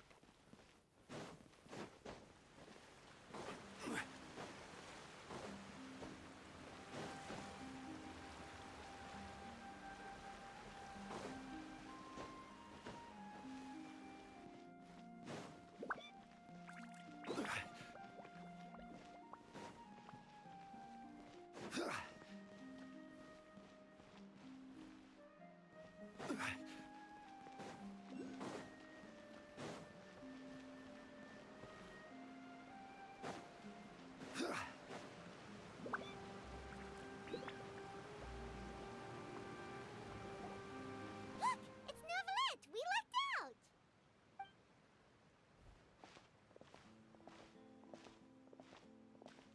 Oh, it's you. It has been some time since our last meeting. Few people frequent this location. Since I was able to conclude my work early for the day, I thought I might take a walk and avail myself of this area's peace and quiet. You call this early? Do you always work this late, Neuvillette? Strictly speaking, that depends on the agenda for the day. I am hardly bereft of time, however, so working late is of little consequence to me. Really? If you have so much time on your hands, then why did you only go to Chaoying Village for half a day? First, I should clarify that I was referring to my lifespan, rather than the time at my disposal on any given day. Second, I was unaware you possessed knowledge of my trip to Chaoying Village. I see. Thank you for informing me. Yes, they have been safely delivered. I have to hand it to Clorand. Just a simple gift delivery, and she has the great and mighty Udex at her beck and call. I was just passing through. It was merely an act of convenience. All right. Then I hereby confirm receipt of the goods on behalf of the staff of the Fortress of Meripede. A verbal receipt of confirmation? Is such a formality really necessary for a small matter such as this? Guess not. This quantity of tea, though, seems a little excessive for a gift, don't you think? Before you know it, they'll start accusing me of taking bribes. About that. Much of that is my own excess, I'm afraid. Oh? Why? What happened? It was buy 10 boxes, get half off. Ah, that explains it then. Well, go ahead and leave them to me. I'll get through this stash as fast as I can. You have my thanks. Oh, there's something else I'd like to give to you. This is a stone slate, engraved with a symbolic design. While that is an apt description, it is in actuality a legal codex. A legal codex, huh? Before the advent of modern writing utensils, information was recorded on stone slabs such as this. The law was no different. Okay. Since ancient times, the scales of justice have symbolized the fairness and impartiality of judiciousness. As a tribute to that sentiment, this slate was designed after a traditional legal codex and engraved with a symbol instead of text. During my travels recently, I chanced upon a roadside stall offering tourists the opportunity to try their hand at the ceramic arts, so I decided to have a go. We joked with Clarence some time ago about gifting you a legal codex. So, here you go. Ah, so that's what this is about. I did not expect you to remember it as well. In any case, I hope this can be considered as a reasonable attempt to join in on the banter. It is a very good attempt. I suppose I shouldn't be surprised. Even your sense of humor centers around the law. That's an impressive level of commitment. Well, a gift of this significance deserves to be put on display, and I know just the place. Front and center in the fortress's showroom. Ah, surely there's no need for such a grand gesture. Just kidding. I don't have anything like a showroom. But we do have a storage room. We can put it next to all the mechanical parts Sijuin has collected. That sounds good to me. So that's what you were doing in Chaoying Village. Indeed. Of course, while I was there, I also took the opportunity to taste the local spring water. The aftertaste is much purer than what I have delivered to me in Fontaine. It stands to reason that the long-distance transport has a tendency to imbue the water with extraneous emotion. If you want to experience the true flavor, you simply have to go to the source. Perhaps I should organize some time off to do the same elsewhere. Then we are of the same mind. It appears my desire is justified. If you say so, but you know you don't have to justify a vacation, right? You can just take one. After all, you're hardly bereft of time. You can do whatever you want. You're quite right. I suppose I suffer not from a lack of opportunity, but rather a lack of inspiration. However, after reading a few articles about Liyue's holiday traditions, the idea popped into my head and made itself quite at home. Seeing as I was free of responsibilities for the morning, I decided to depart at once.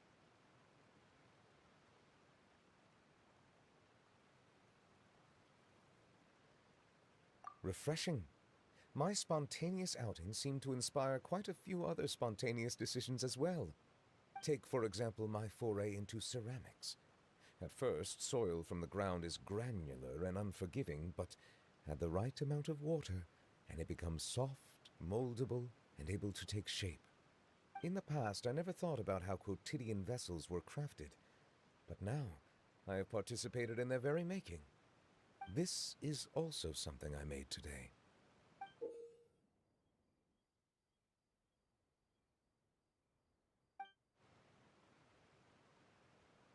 That's a ladle? Paimon thought it was supposed to be some long-necked sea creature. That was indeed one of my inspirations. Really? You like it?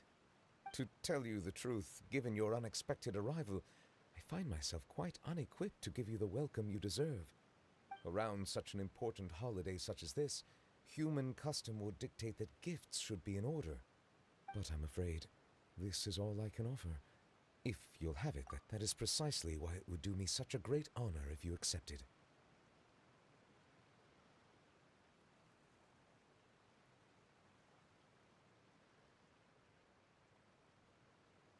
You are most welcome.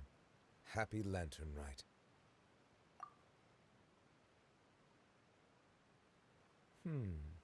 Approve a leave of absence request for myself. That sounds like it could easily lead to a vicious cycle of self-indulgence, something which couldn't be in further violation of protocol. But I suppose I understand her point. My proclivity to refrain from personal outings does, in part, originate from a sense of responsibility toward my duties. But it is also due to a lack of desire to engage in the human world. But now I see that the human world is indeed full of many interesting places to discover.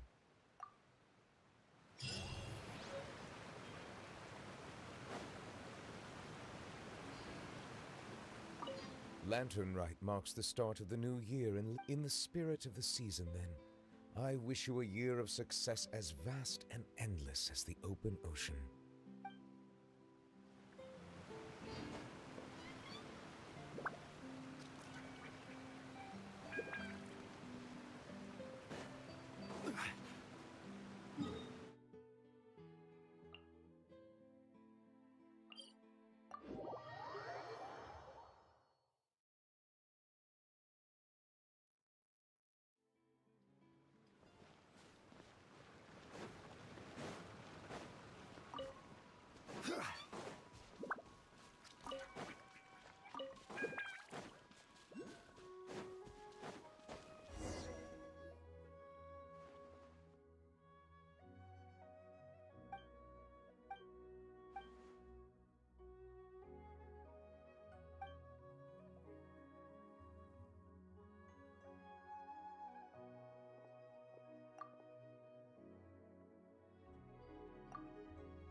together.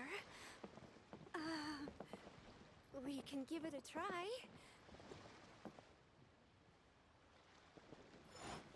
Do you want to make a kite together?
Osmanthus wine tastes the same as I remember.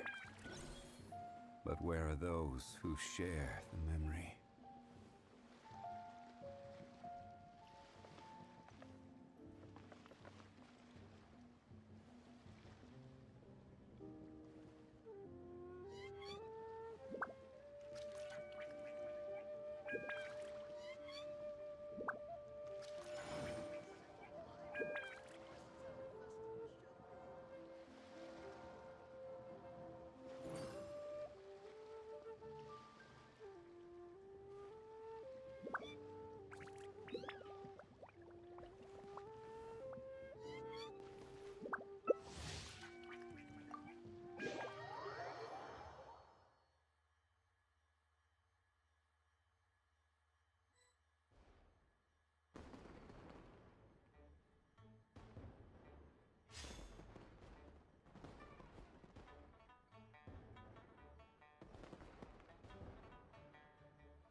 Osmanthus wine tastes the same as I remember. But where are those who share the memory?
Careless.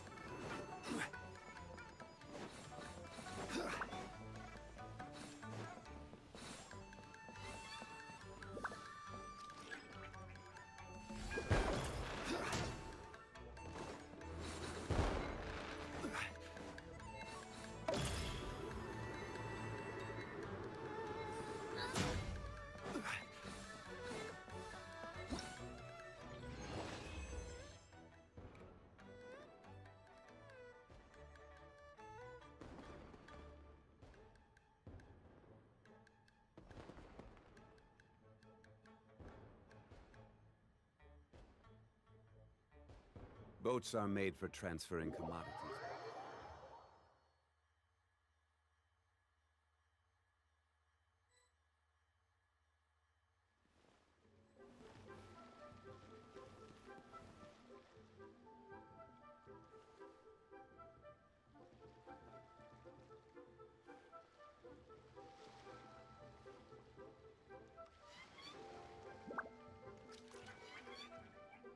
Osmanthus wine tastes the same as I remember.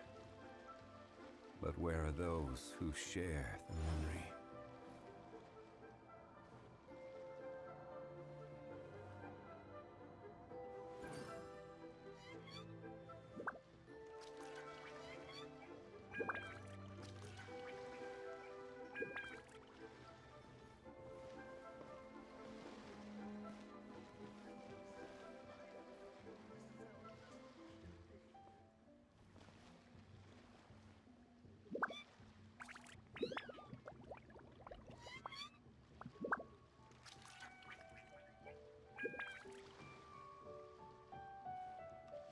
Where do you want to go next? Osmanthus If you'd wine like to tastes see the same Liyue's as I tourist remember. spots, I have a few But where are references. those who share the memory?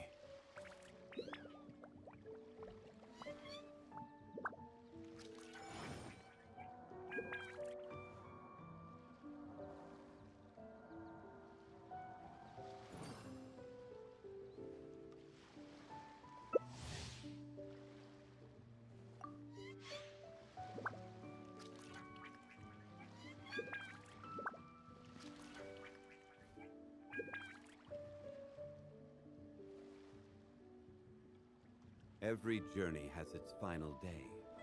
Don't rush.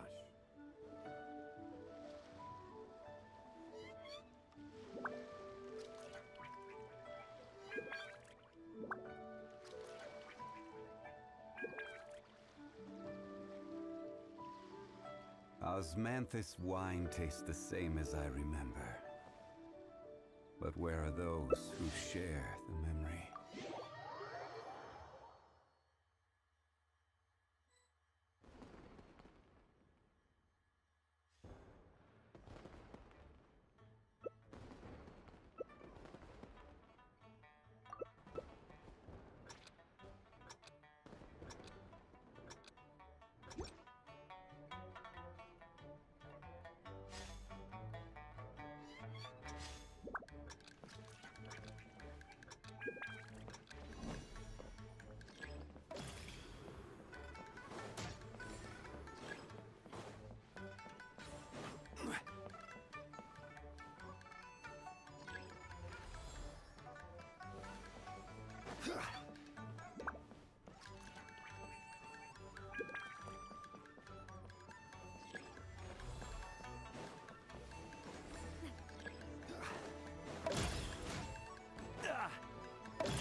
Careless!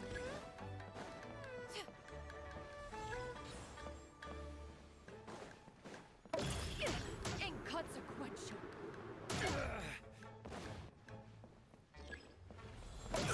Careless!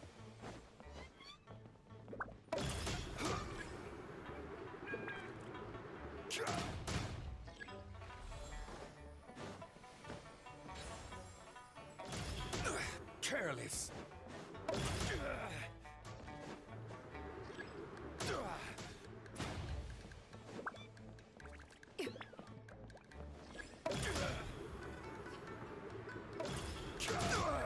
Nothing to fear.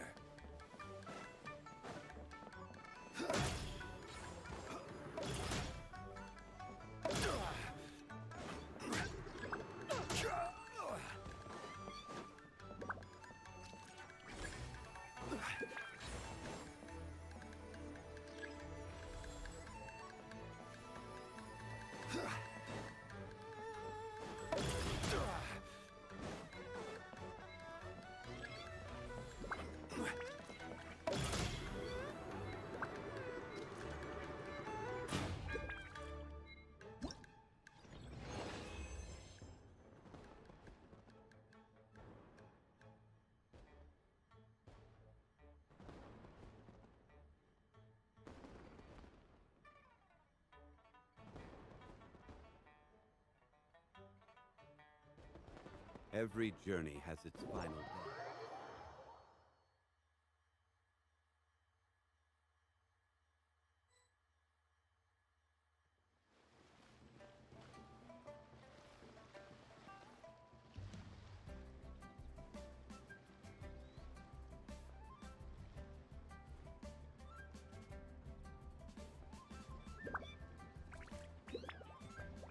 Osmanthus wine tastes the same as I remember.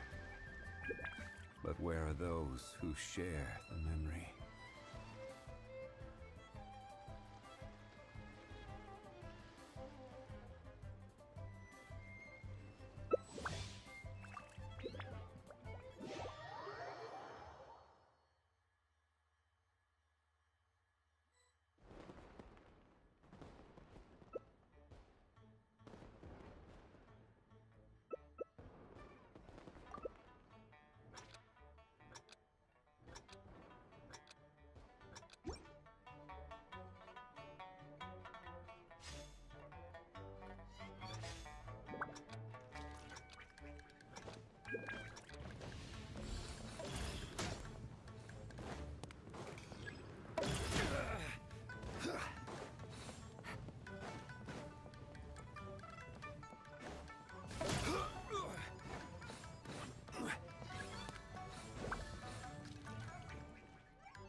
Nothing to fear.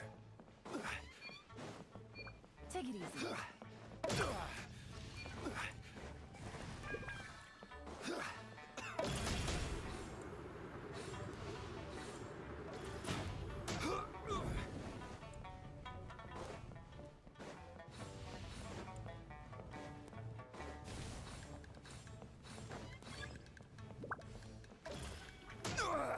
Nothing to fear.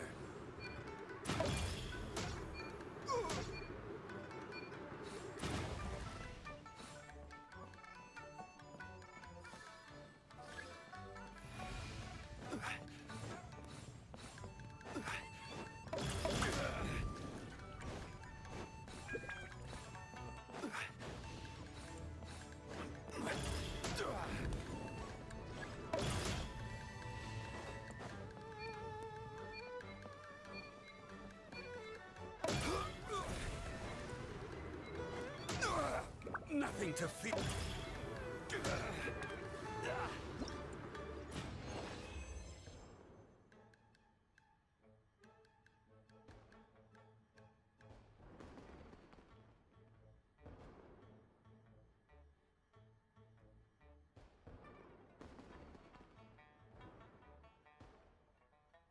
Osmanthus wine.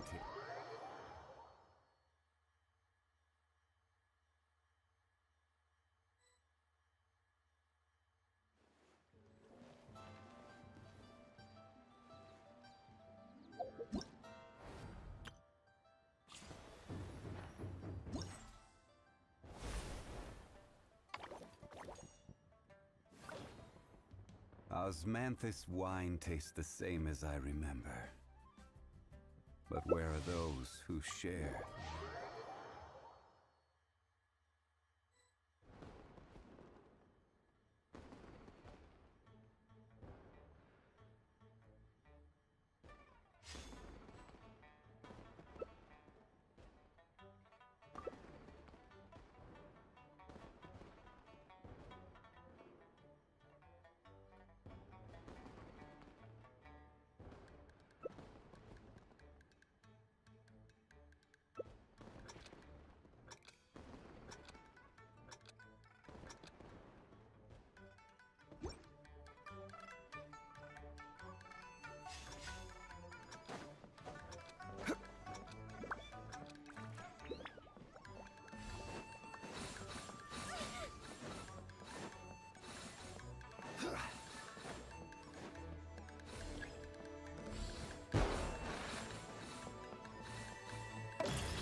Nothing to fear.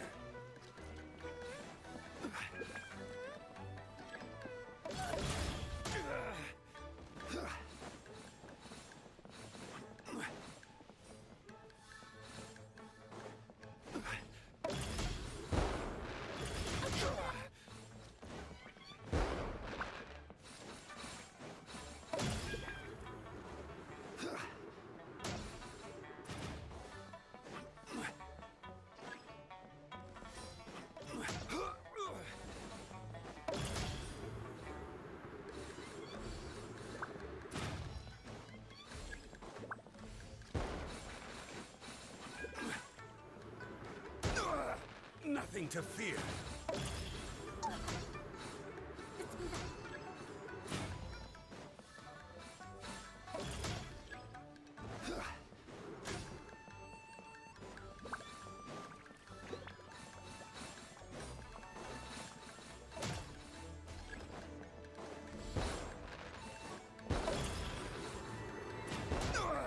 Nothing to fear.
Boats are made for Osmanthus transferring wine commodities tastes the back same and as I forth. remember. And those that come across Liyue But tend where to are stay a those while. who share? So it is where many things come to settle.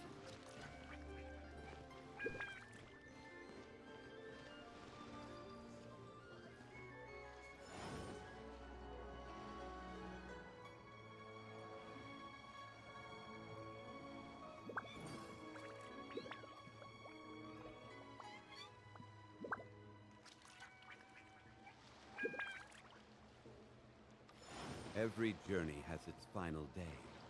Don't rush.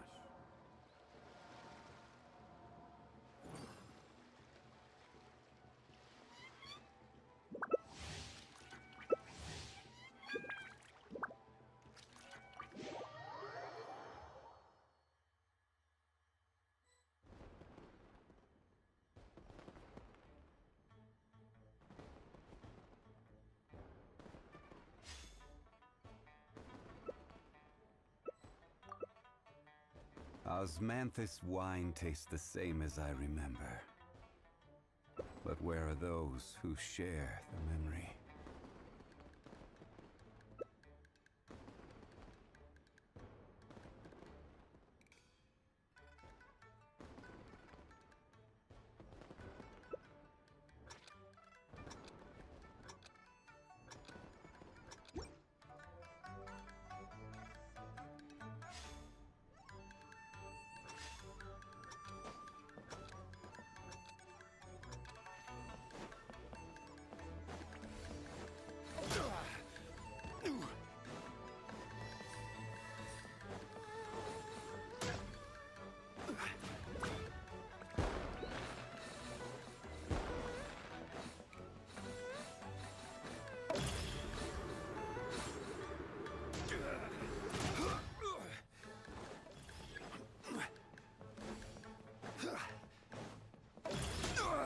Nothing to fear.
Nothing to fear.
Boats are made for transferring commodities back and forth, and those that come across Liyue tend to stay a while. So it is where many things come to settle.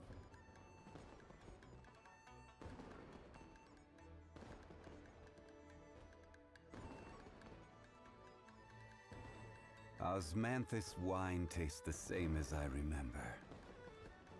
But where are those who share the memory?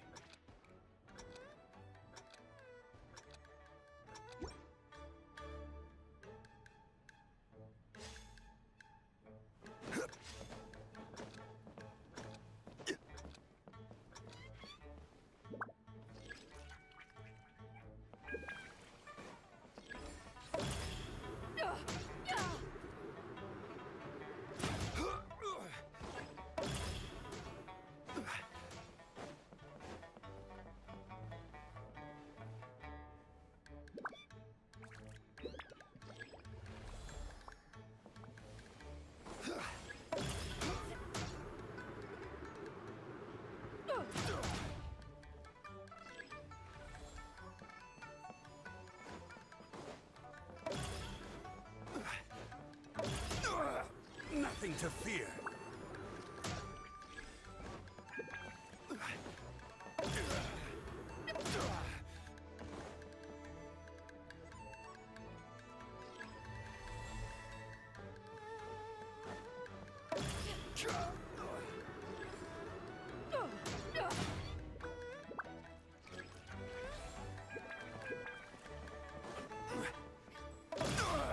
Nothing to fear.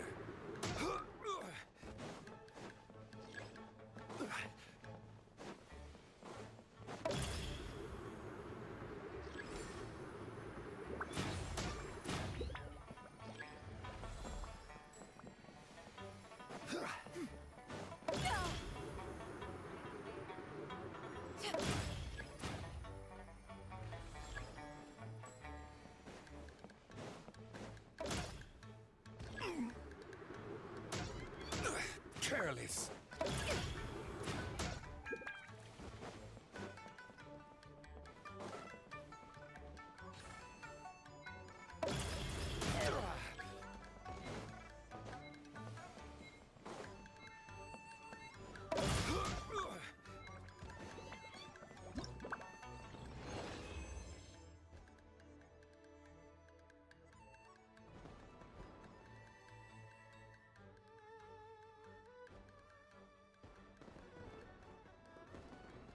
Where do you want to go next? If you'd like to see Liyue's tourist spots, I have a...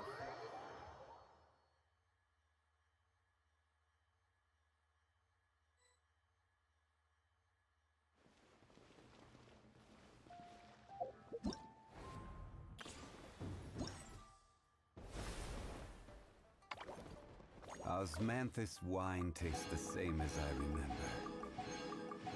But where are those who share the memory?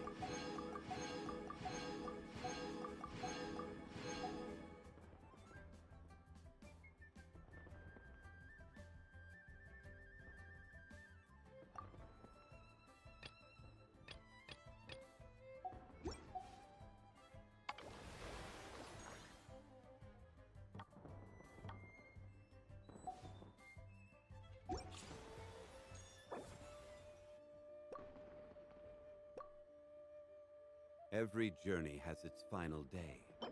Don't rush.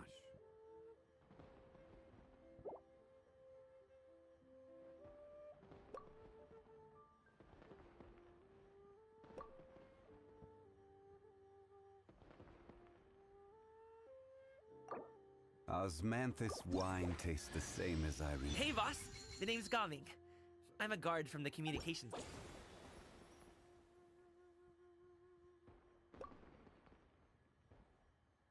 Osmanthus wine tastes the same as... The hero's valor ripples through his robes. His garments steeped in the spirit of the bamboo groves.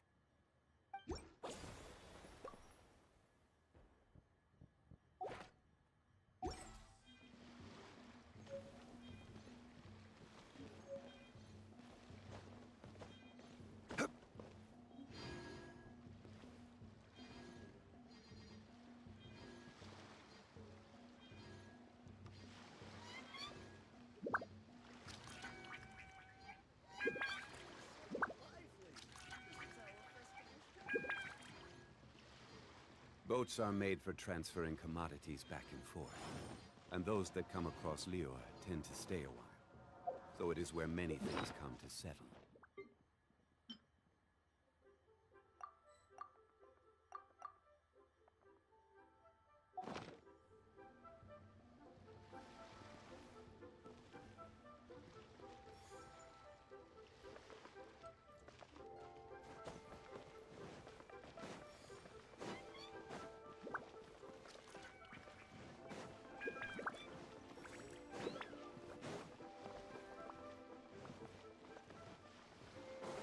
I'll catch up.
Osmantha.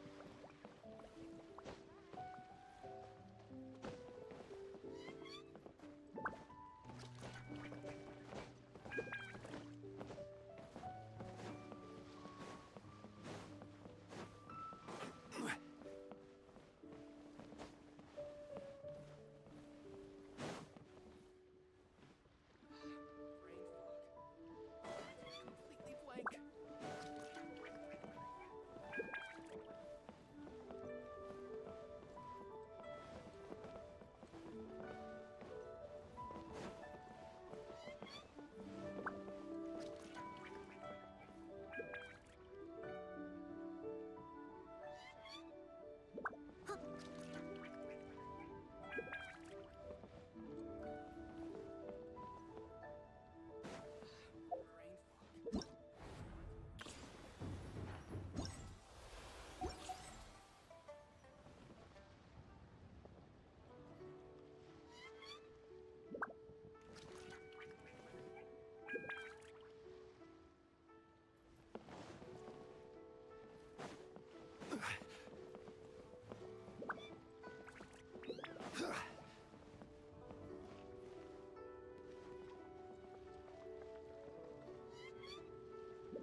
Where do you want to go next? If you'd like to see Liyue's tourist spots, I have a few references.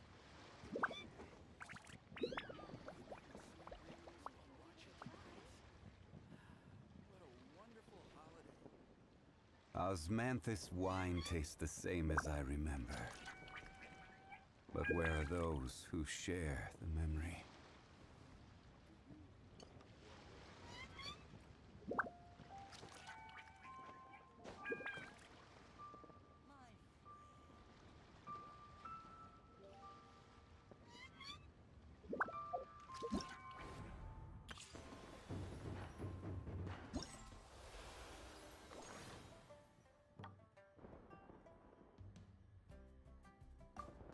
Boats are made for transferring commodities back and forth, and those that come across Liyue tend to stay a while. So it is where many things come to settle.